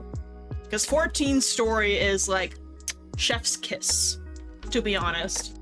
Like, there are some parts of it where it's like, kind of falls flat, but then it really builds, it picks up. Like, they tackle topics that normally you wouldn't touch upon, and they do it in such a way that it's not, like, condescending to be against or for it. Like in Dawn Trail with, the most recent one, they spoke a lot about how people naturally are just scared of dying. And no one was really put at fault for being scared of it. For wanting to take the easier path to avoid death.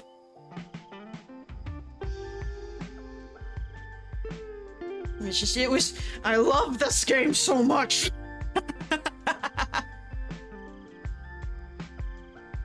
I can't wait to see what we do next in it.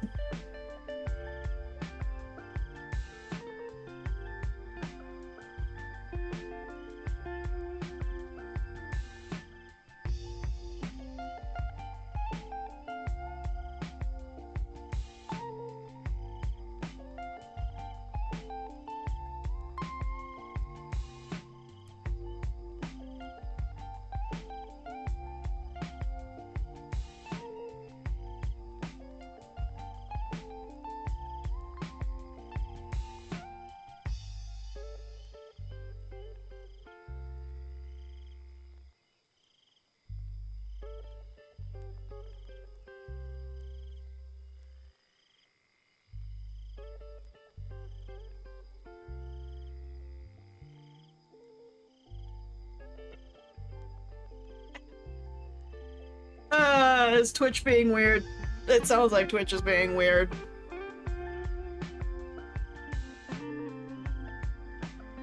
But hey, guess what? That giant crystal we talked to in the beginning of the game, I believe Endwalker, that crystal is a boss fight. We fight that shit. I won't give away why we're fighting it, but we fight it, and it's honestly one of the coolest fights I've ever done. In terms of trials and bosses that you can fight. It's also the only boss fight that you can do with NPCs. Like, you can go in with NPCs and just do it with them.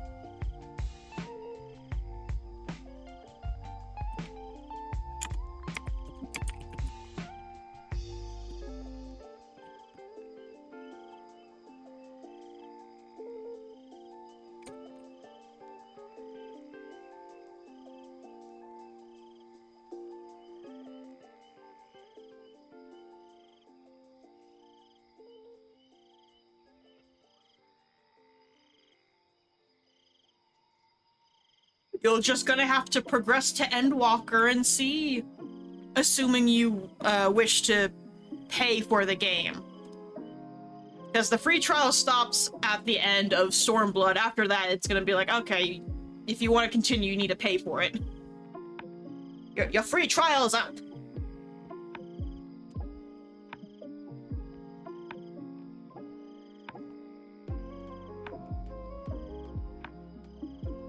But hey, we get 3 people to play 14. When new content comes out, you guys all get caught up. We can play together. Oh! We just need a tank, a healer, and 2 DPSs.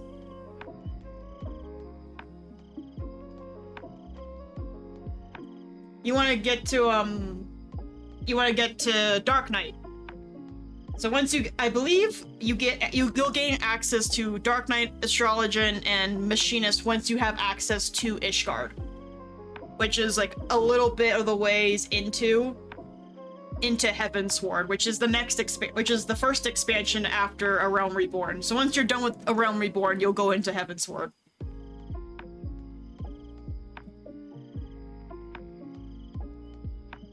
Okay, Cappy, thanks for coming to stream.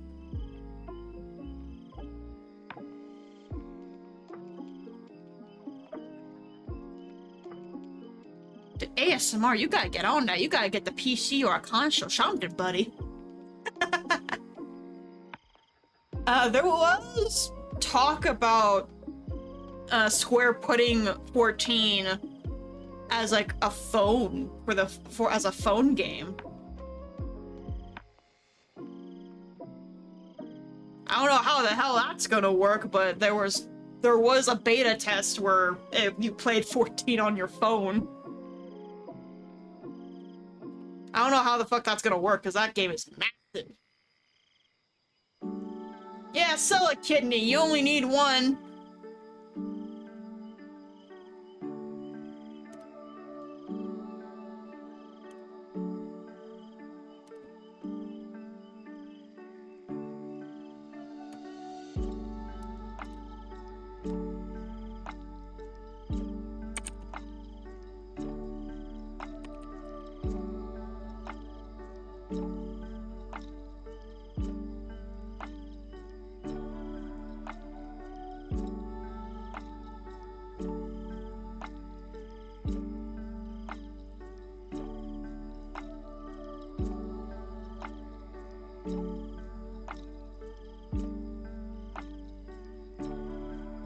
Tell you to sell a kidney while you were in the hospital. I told you to not die.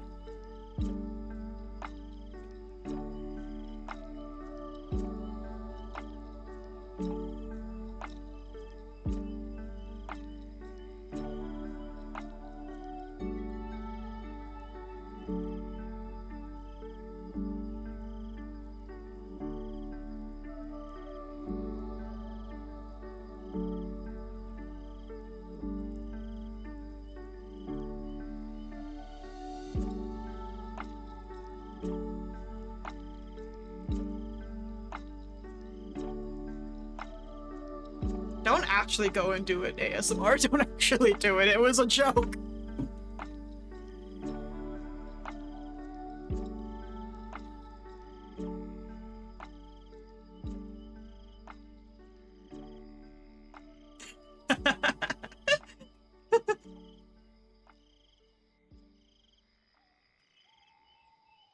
just get a decent laptop and you'll be fine.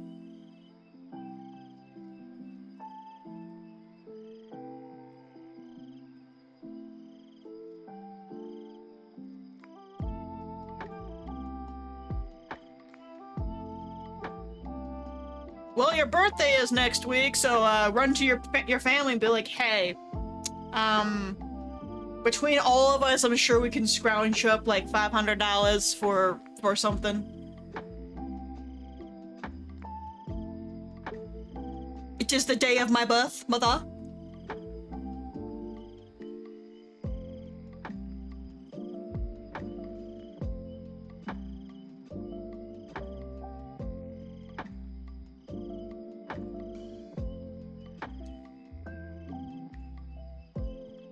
You know what? Fair enough. People are stingy for money nowadays. But rightfully so. Have you seen the economy in America? God, you can't even buy eggs nowadays. Shoot. People's SNAP's benefits are getting turned off because fuck you, I guess.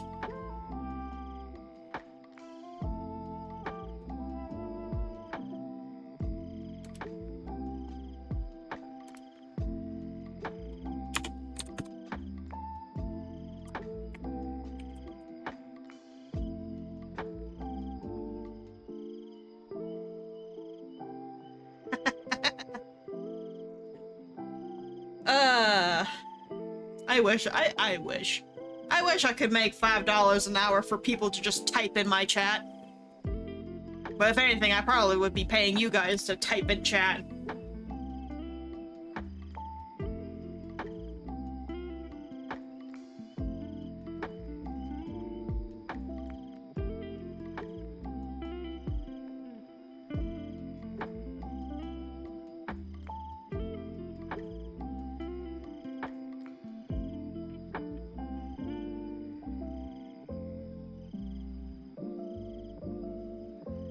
Same, DK, same. I mean, technically speaking, I am working and still not making money.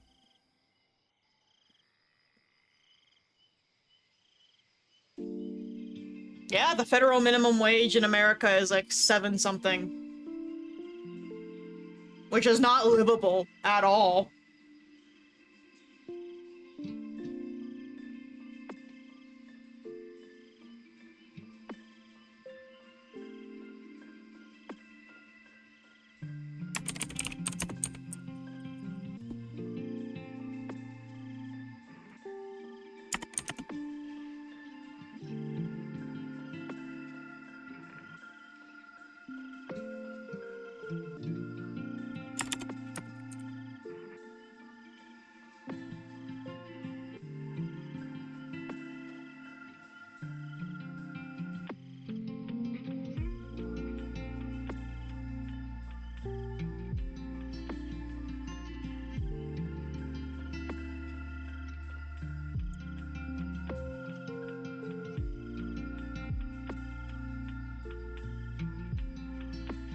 And then college is a scam.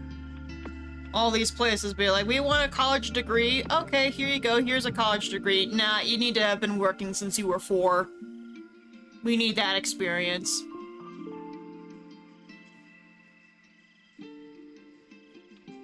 And like, a lot of the college degrees are like, unless you're going in for like the medical field or like law, then yeah, you should probably get a college degree. Everything else you can more or less just self-teach. You can just teach yourself. There's plenty of resources online where you can just learn it yourself without having to pay a ridiculous amount of people. Like, when I went to university, I went for 3D animation. I never finished. Because it was dumb. My teachers kept complaining to me, being like, you need to do it like this. It's like, but I did it like this, which is significantly easier and still gets you the same result. This isn't gonna fly in the professional field. Bruh, the whole art community, art gaming thing, their whole motto is work smarter, not harder. So there's a lot of shortcuts. There's a lot of them.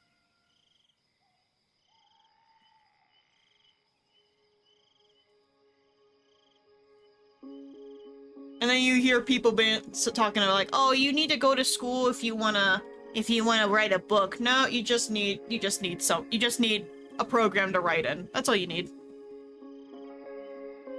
It is a lot of work. I'm not even good at it. The only things I actually like to do when it comes to 3D stuff is the actual animation of it. And then I also like making textures.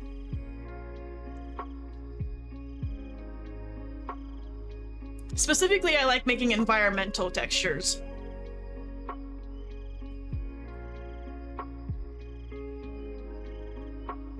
Like if I ever do play Final Fantasy 16 on stream, you guys will see me going nuts over the textures. Because it's a beautifully made game.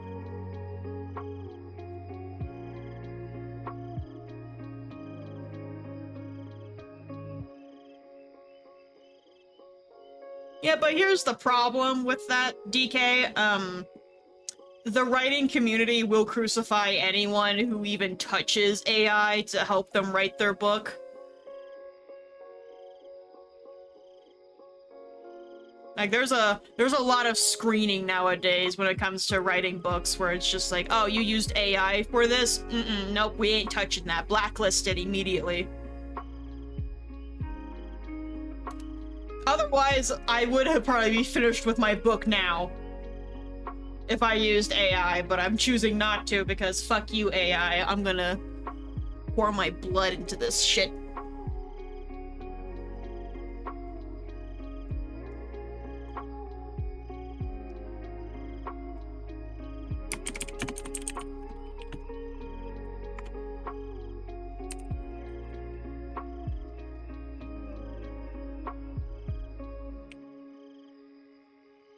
Please do not ask AI to write a book about me. Please don't, then I'll get flagged.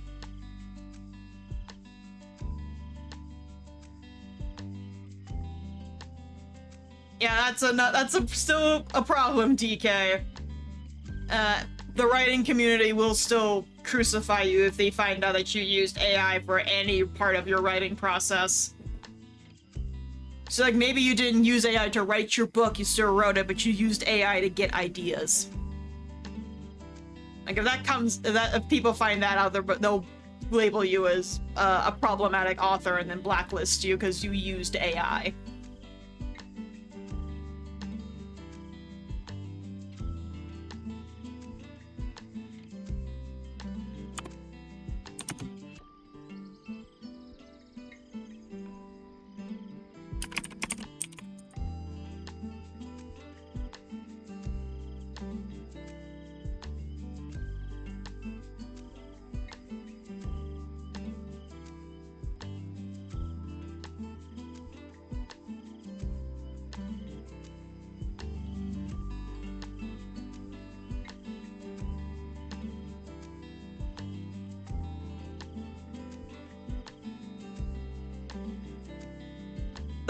The problem is that the AI will use other people's works to give you ideas.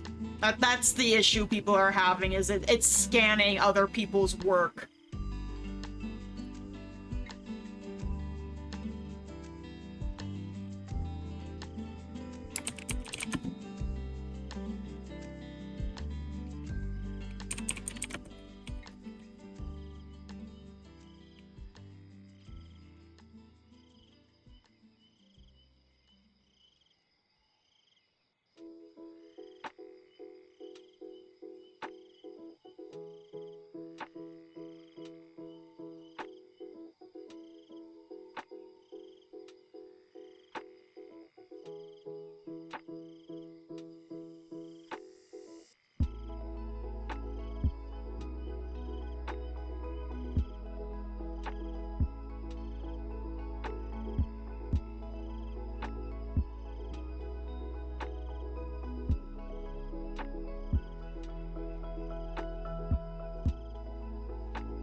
I would put people up in arms if you said that you used AI for literally anything.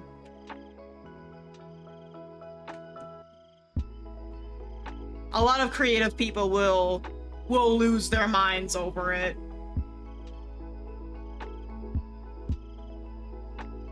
And then you get the people in your comments going like, oh, why don't you just commission the art? It's like, I don't have money to do that. I don't have money for this. And learn to draw. Drawing is a skill. It's one of the hardest skills to learn for starters, and some people just don't have the time for it.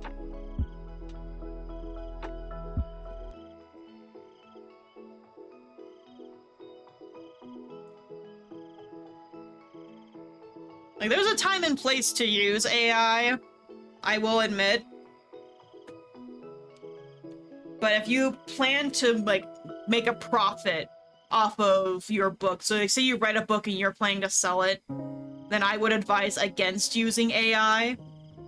Because then that's what gets people really riled up, because you're using AI to make something that you're selling to people.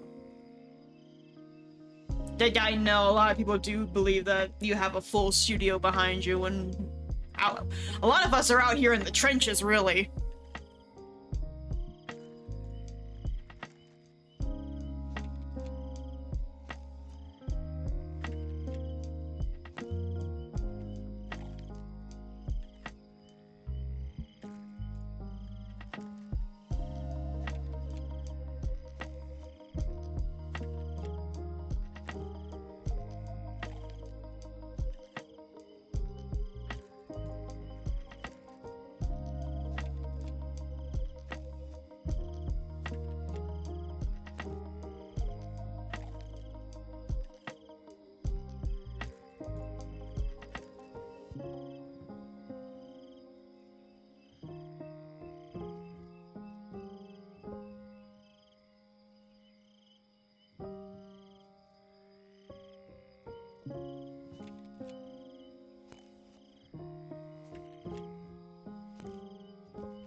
They really do. They really do.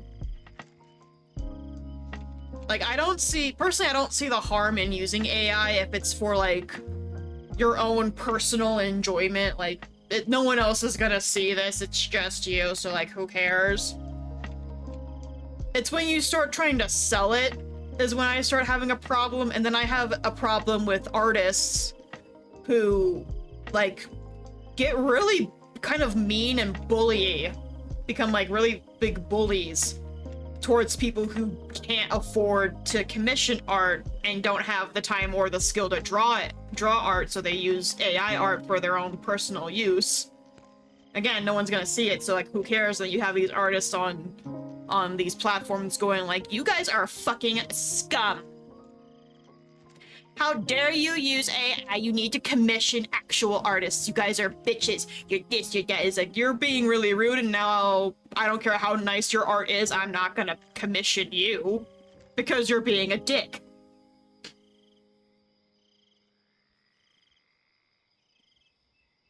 I'm playing games tomorrow, ASMR.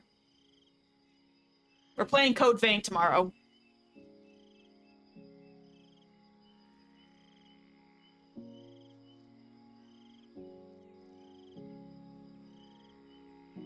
Like, you can have your stance against AI and AI art and AI usage in general, like, that's fine.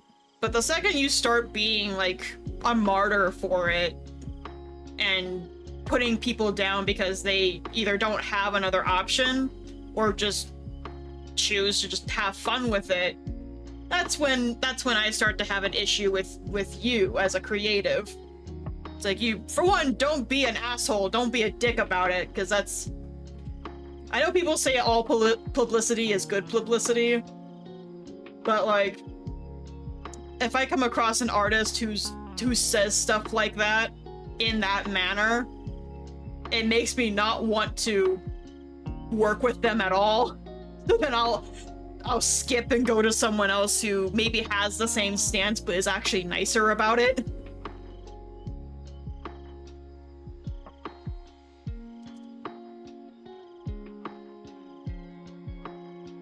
Because, like, I don't want to work with assholes.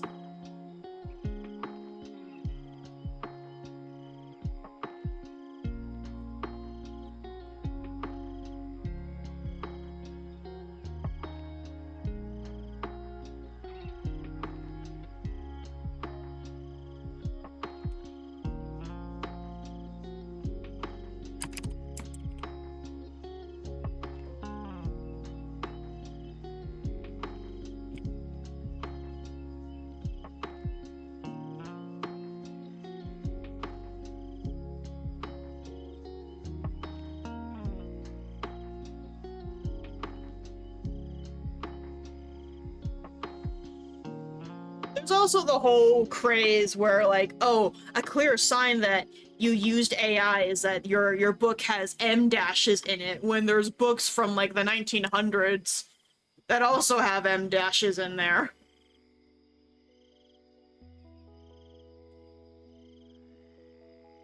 But that's just my stance. Like, when it comes to writing, I prefer to not have AI involved at all. Because that's just how I personally function. I like to have the full creativeness stuck in my head, because that's what makes me go. It makes me keep writing because it's in my brain and not like in a post-it note on the side, you know? Like, I can see the appeal to use it for assisting you in certain areas, like maybe you're not too good at writing a certain kind of scene, so you need something to kind of piggyback off of. I can see why you would do that. I personally wouldn't do it. I also wouldn't encourage people to do it. But, like, you do you. That's just where I'm standing, and I'm not gonna be an asshole about it.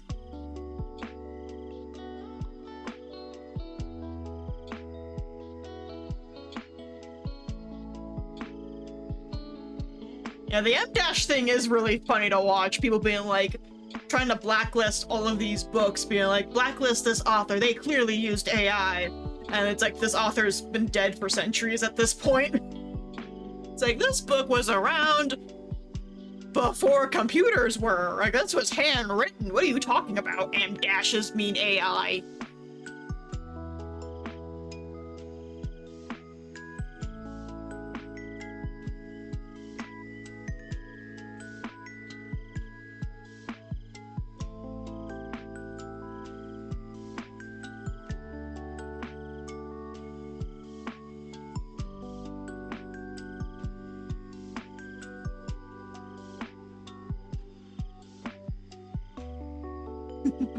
Okay, ASMR, you have a good one. I'll see you tomorrow for stream.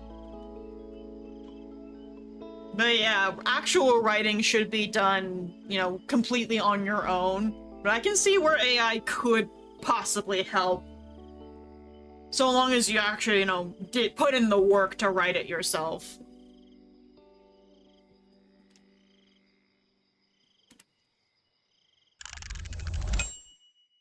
Oh, shit.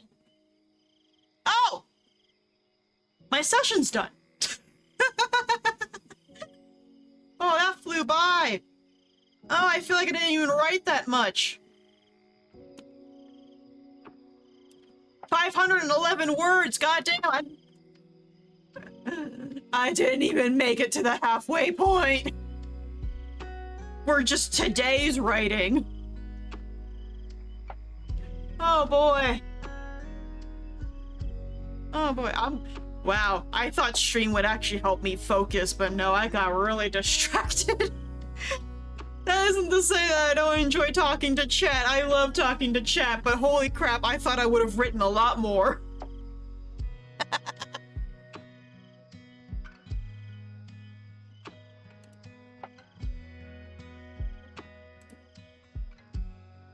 Well, that definitely means I'm gonna put some overtime in after stream is over. What time is it? Oh, jeez. Time just flew by. Woo!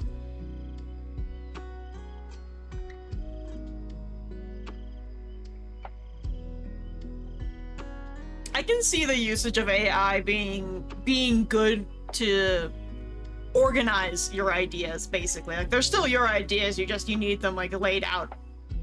You need them laid out in a certain way.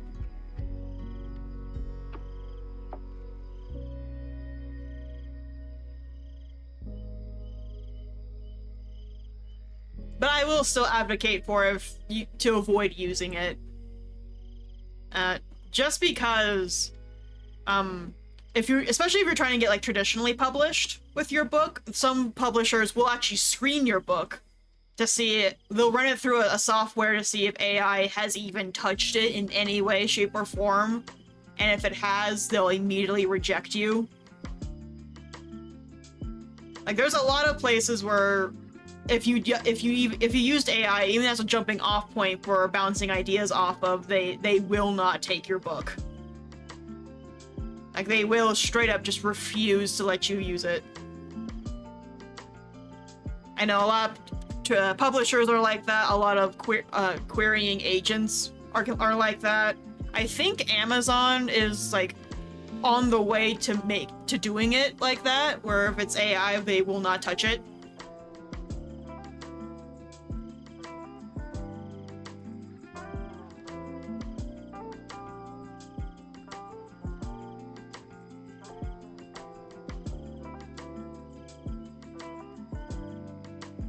And creative spaces are very much just anti-AI. Like, just don't bother touching it. But it is like a, free will and all that. You want to use AI, you use AI. Basically, yeah. If there's any, like, hint of correlation that your book was touched by AI, then people will go absolutely insane. Publishers will refuse to touch it. People will refuse to work with you.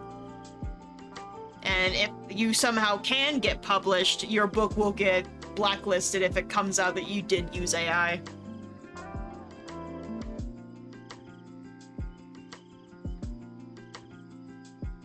Even if you didn't use AI, if AI has touched it in any way, it will get, like, dinged. This is why I moved my book off of Google Docs and onto LoreForge, because Google Docs actually uses AI to scan your shit.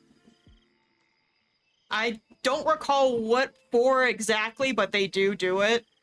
And so a lot of people have jumped ship off of Google Docs. So I use LoreForge instead. Which is free, by the way. LoreForge is free. Yeah, the hypocrisy, to be honest, yeah, they use AI to scan if you have any AI in your book, which I find absolutely hilarious that's how it is. Like, wasn't thinking about it, and then I heard someone else say it. It's like, so they use AI to scan for AI? What the fuck?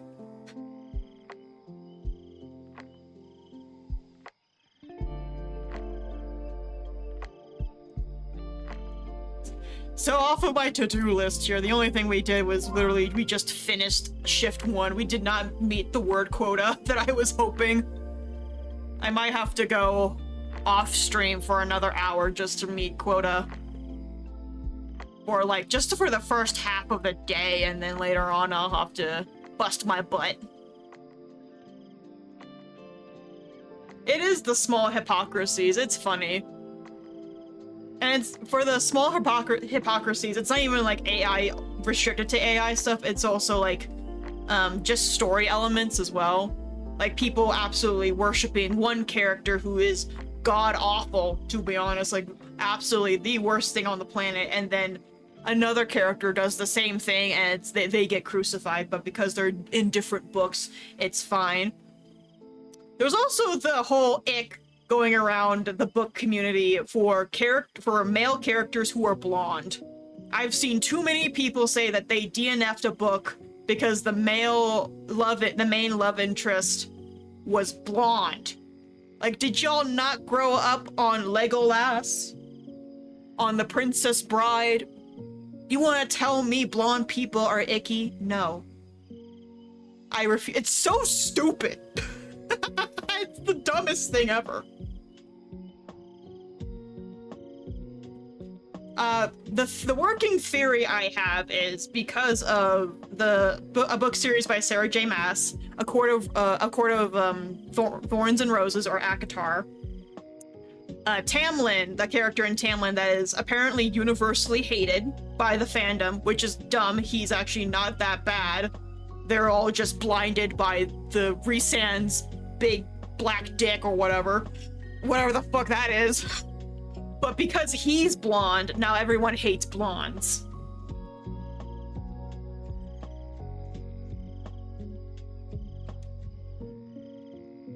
It's so stupid. It's such a dumb thing to hate. And because of that, I actually have a character in my series who is blonde. You will meet him at the end of book 1, and then he's a persistent character throughout the rest of the series. His name is Ethan.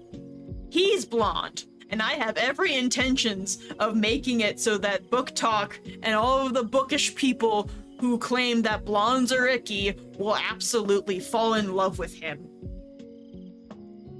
But oh wait, you can't love him because he's blonde, so ew, toxic, icky. Nope, that man is a golden retriever if you've ever fucking seen one.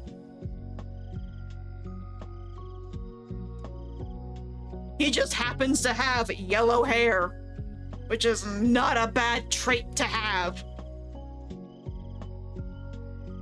Like they really did just, like, devolve backwards into the if a girl has blonde hair, she's stupid type of mentality. If a book character has blonde hair, then he's toxic. You do it for the spite. Out of spite, do it. I do a lot of things in my book out of pure, unadulterated spite. Which is why I think the Book Talk is not going to like my book very much, because I go against a lot of the tropes that they all love. Like this idea of, like your main, like for instance, the biggest one right now is that I have a male protagonist instead of a female one. Apparently that's like a big no-no now. No, if you're gonna write a book, it has to be a female protagonist? No, I find that so stupid. Not to mention a lot of the female protagonists coming out in books nowadays are just like copy-paste, discount, Dollar General Katniss Everdeen, and it's so dumb. Exactly. Like, you can have your favorite tropes, and then you can have tropes that you don't like. That's perfectly fine. I have tropes that I like, and then tropes that I absolutely detest.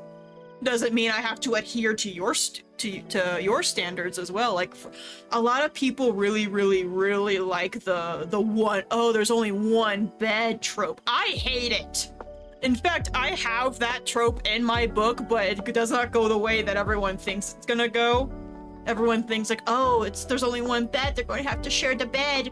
No, Soren straight up tells the other guy that he's going to just sleep on the floor. He's like, I'm gonna take the bed. Your ass can sleep on the floor. Fuck off. I want to take a bath first before you even think about touching me. Don't even think about touching me. You sleep on the floor. Like the dog that you are.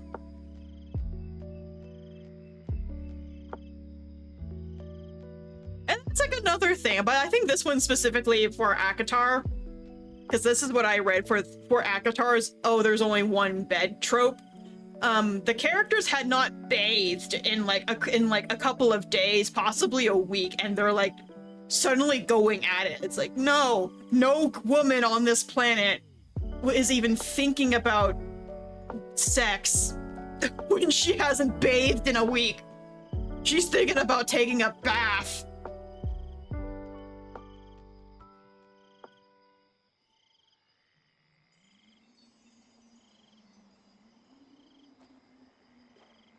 Like, I'm a female, I'm a woman, you would think I would write a female protagonist. I actually don't like writing women. I like writing men.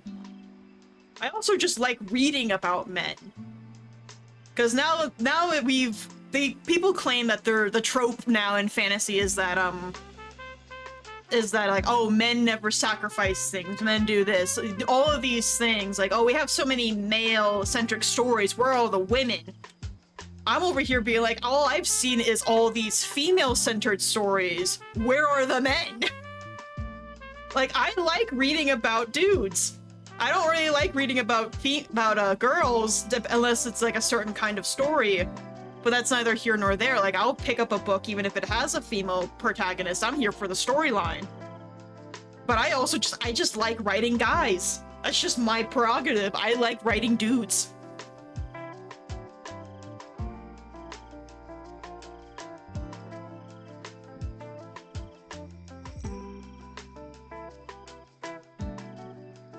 And like the strong female characters nowadays is like not strong, quote-unquote strong female character, but more like they're more bratty than anything else. Like everything bends to their will because they're a woman or something like that. I can't tell anymore what their reasoning is. I know that has been like the issue that's been like circulating around. It's like, oh, there's too many books about men. Where are all the women? We reversed the scenario now. Everything's about women. Where are all the men? Especially in like fantasy. But it might be more of a niche problem on my end because I also read a lot of romantasy, so romance and fantasy. And those books typically have female leads, not male ones. But like I always go nuts when I get a fantasy book that has a female lead. But then there's also chapters where it's from the man's point of view, and those are like my personal favorite chapters.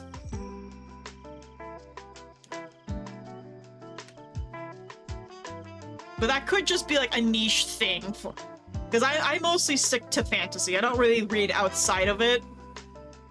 There's a couple of times where I'll venture outside of fantasy and read something else, but it's still like female protagonists there. But then again, like my field of knowledge is very niche. It's very restricted to fantasy, so I can't speak too much about it.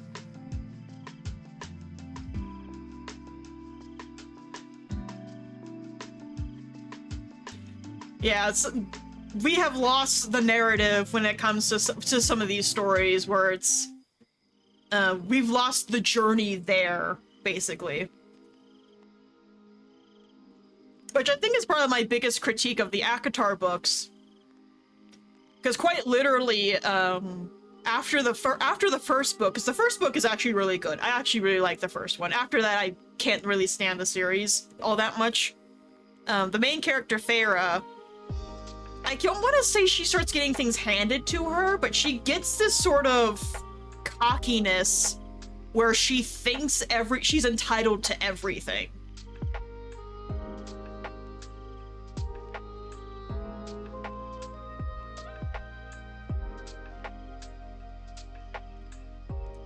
Like, there's a whole thing where she's like demanding that these powerful fairies do this thing for her, and the fact that they do it makes me mad.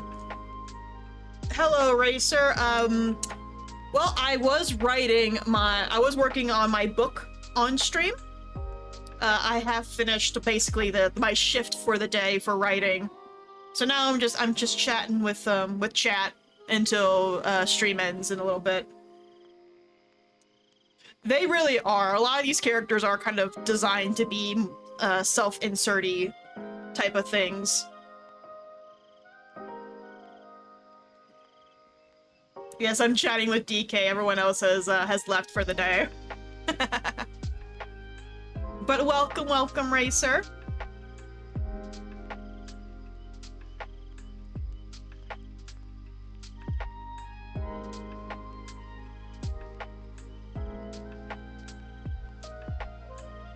Yeah, a lot of female protagonists in fantasy books. I'm sticking to fantasy because that's my area of expertise. A lot of them are designed to be kind of self-insert-y, you know, the ideal way that you would do something. And by extension, a lot of the dudes are either all the same or they're designed to be like your shitty ex for you to project on, even though that is not at all what that character is for. That's what happened with Tamlin. Everyone projected onto him, projected their shitty exes onto him. But like when you take the lens and you zoom out of Farah's first-person POV and actually look at things that are happening, the fact that Tamlin puts his kingdom, because he's a ruler, he put his kingdom before her is like the thing that you're supposed to do, but because the other love interest, Rhysand, puts her above all else, he's more desirable. And then Tamlin becomes like toxic because he didn't put Farah first. Dude's a ruler. Dude's got a whole kingdom that he's got to run. And at the time, Farah was like not high on his list of priorities. Because she was, more or less, she was okay. She was perfectly fine.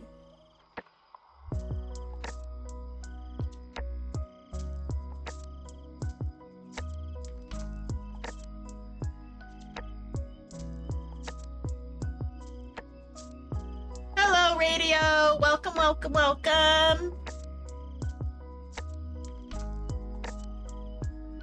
I think my favorite argument is that in those books, there is something called a tithe in the Spring Court for the book. It's their taxes, basically. And so one of the residents of the Spring Court comes, it's a water wraith, comes to Tamlin and is like, oh, I ate all the fish in the lake. So basically she ate her taxes. And Tamlin's like, look, you have, I'll grant you an extension. You have 3 more days to, gather what you owe, and you bring it to me. Farah goes on, is like, well, why can't you just let her off the hook? She's starving. No, she's not starving. She ate her taxes. She ate it.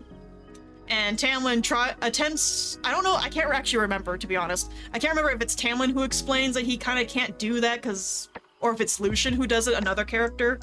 But basically, if you grant that exception to one person, you have to grant it to everyone.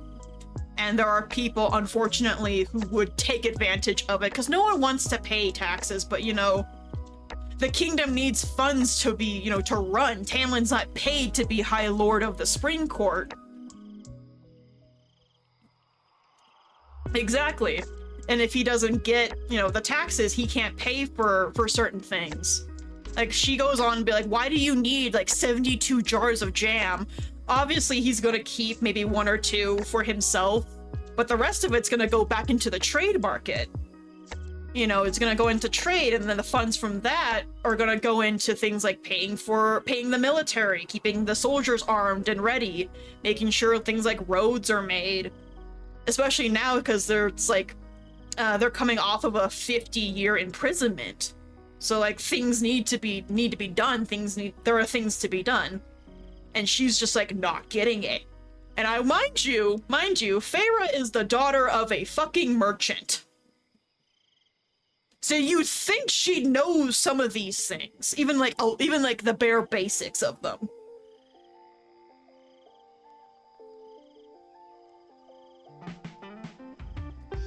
But no. He's a piece of shit for having taxes, and the fandom takes that and blew it out of proportion, saying oh, he's starving his people. No, everyone else could pay their taxes. It was just that one water wraith who couldn't, and she only couldn't because she was gluttonous and she ate her taxes.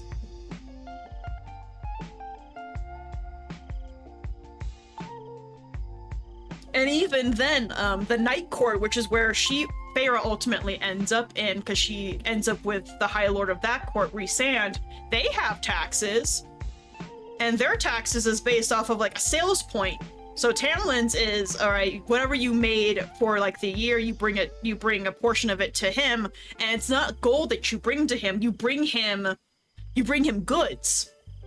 So say you made 50 spindles of wool, you take 2 or 3 or maybe even 5 of the wool that you made out of the 50 and you give it to him. Essentially, that's basically how it works. And then in the Night Court, it's a sales tax system. She is. I'm not gonna lie. After the first book, she is a headache to read. Because she tries so hard to justify a lot of things. Like, there's a part in the third book, which I actually just finished reading, where she's undercover in the Spring Court. Her intention is to destroy the Spring Court from the inside because she's mad at them. And she doesn't explicitly say anything, but she lightly implies that Rhysand is sexually abusing her. And then gets pissed off when Tamlin and Lucian believe her. She gets mad that they believe her, and said, it was wild. It was such a wild thing for me to read. Like, I had to go back and reread it. I was like, excuse me? For starters, doesn't your whole plan hinge on them believing you? Secondly, why wouldn't they believe you? Like, do you want them to question it?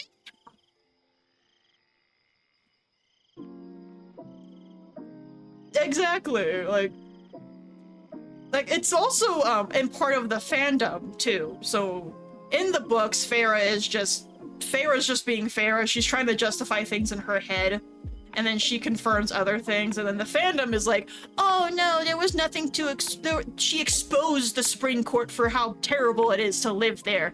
She didn't do anything. When on text, in black and white, she straight up says like, oh, there's actually nothing to expose here. Let me orchestrate all of these horrible things. Like, that's what happens. And it's so crazy to me how it gets so misinterpreted so horribly. it's so bad.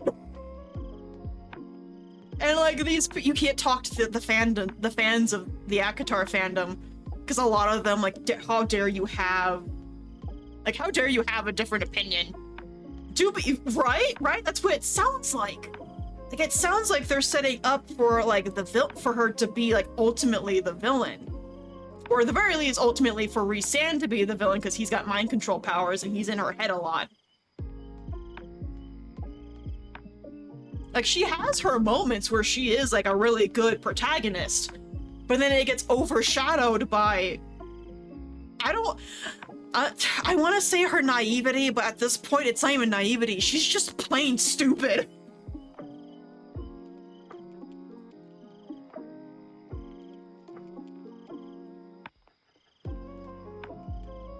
Like, I don't know how else to describe it.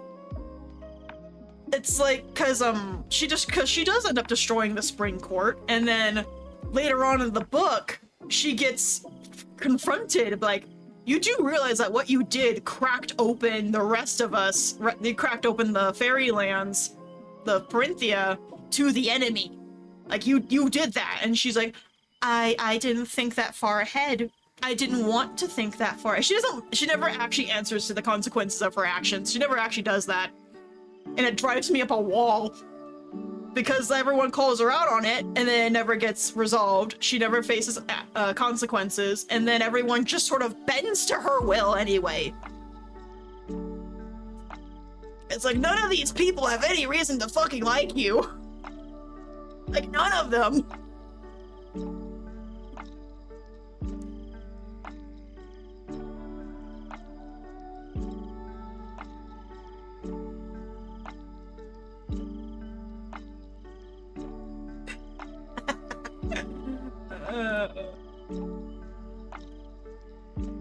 Like, it's so wild. It's really bad to me. It's really bad. Like, I don't know what else to I don't know how else to paint it. Like, it's just bad. It's just bad.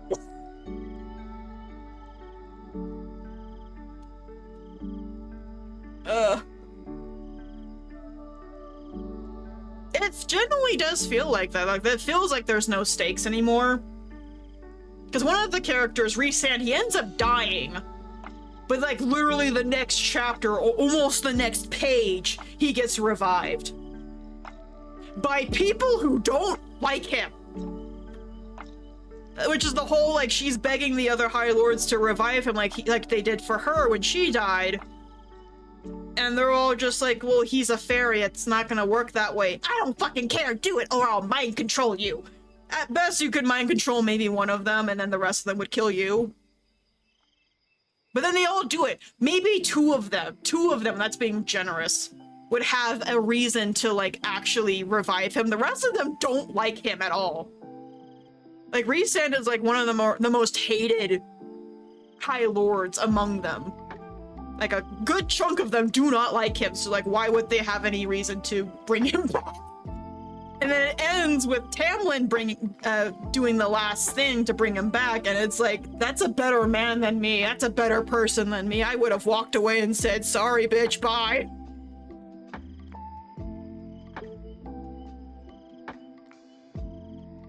Like, it's insane. It's crazy. And, like, part of me doesn't want to write SJM off right now, like, because, like, the series, for one, is not done. Like, I'm waiting for her just to pull the rug under all of us and call us all stupid. Something. That's the only reason why I'm still reading these books, despite the fact that I absolutely do not like any of them. It's like, I want to see how this ends. There's gotta be some sort of, like, big reveal coming. There's gotta be something. This can't be all that there is.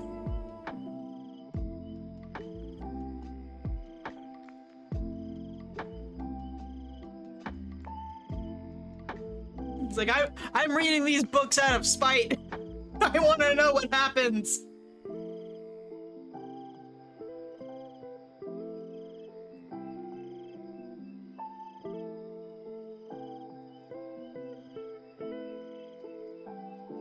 Unless you're Sarah J. Maas, and then just Bloomsbury will publish literally anything you write. Because there's been some critiques on her books where it feels like they never went to an editor.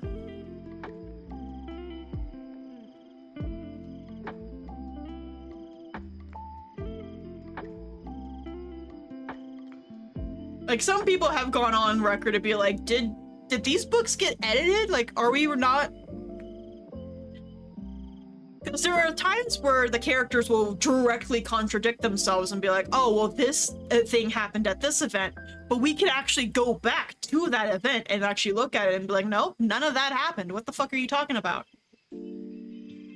So then we have the readers, like, people questioning, like, is she retconning stuff? Did the editors miss this? Does this even be seen by an editor, or is there something bigger happening here?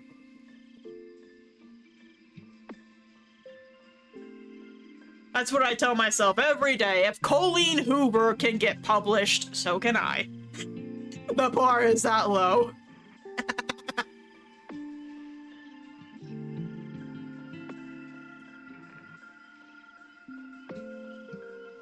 That's how I see it. If someone like Colleen Hoover can get published, then I have a pretty good chance at this.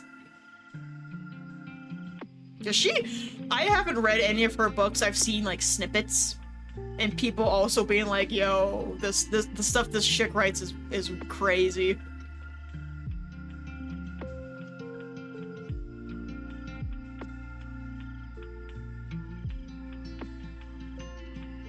Exactly.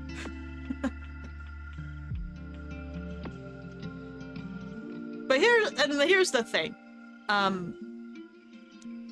don't want to. Okay, I don't know. Let's see. Let me see if I can phrase this correctly. Making a book is easy.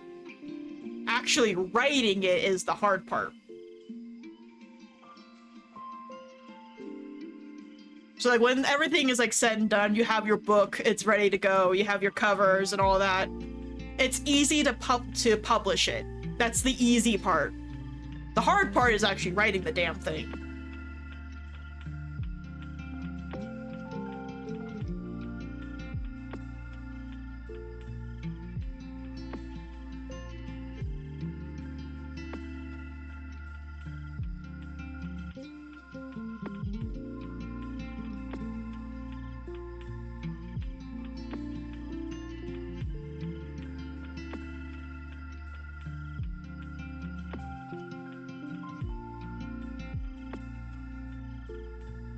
My neck.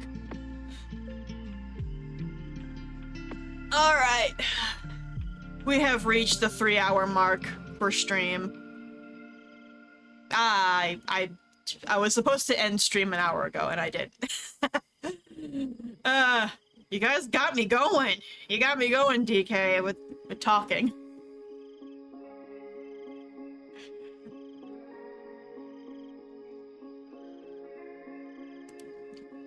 Alright, let me find someone. Let me find someone to send you guys off to. Let's see here.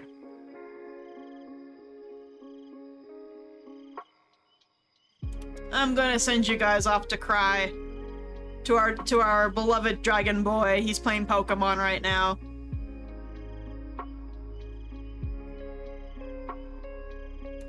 I'm gonna send you guys off to him. You be nice, you be respectful. And I will see you guys tomorrow. Bye-bye.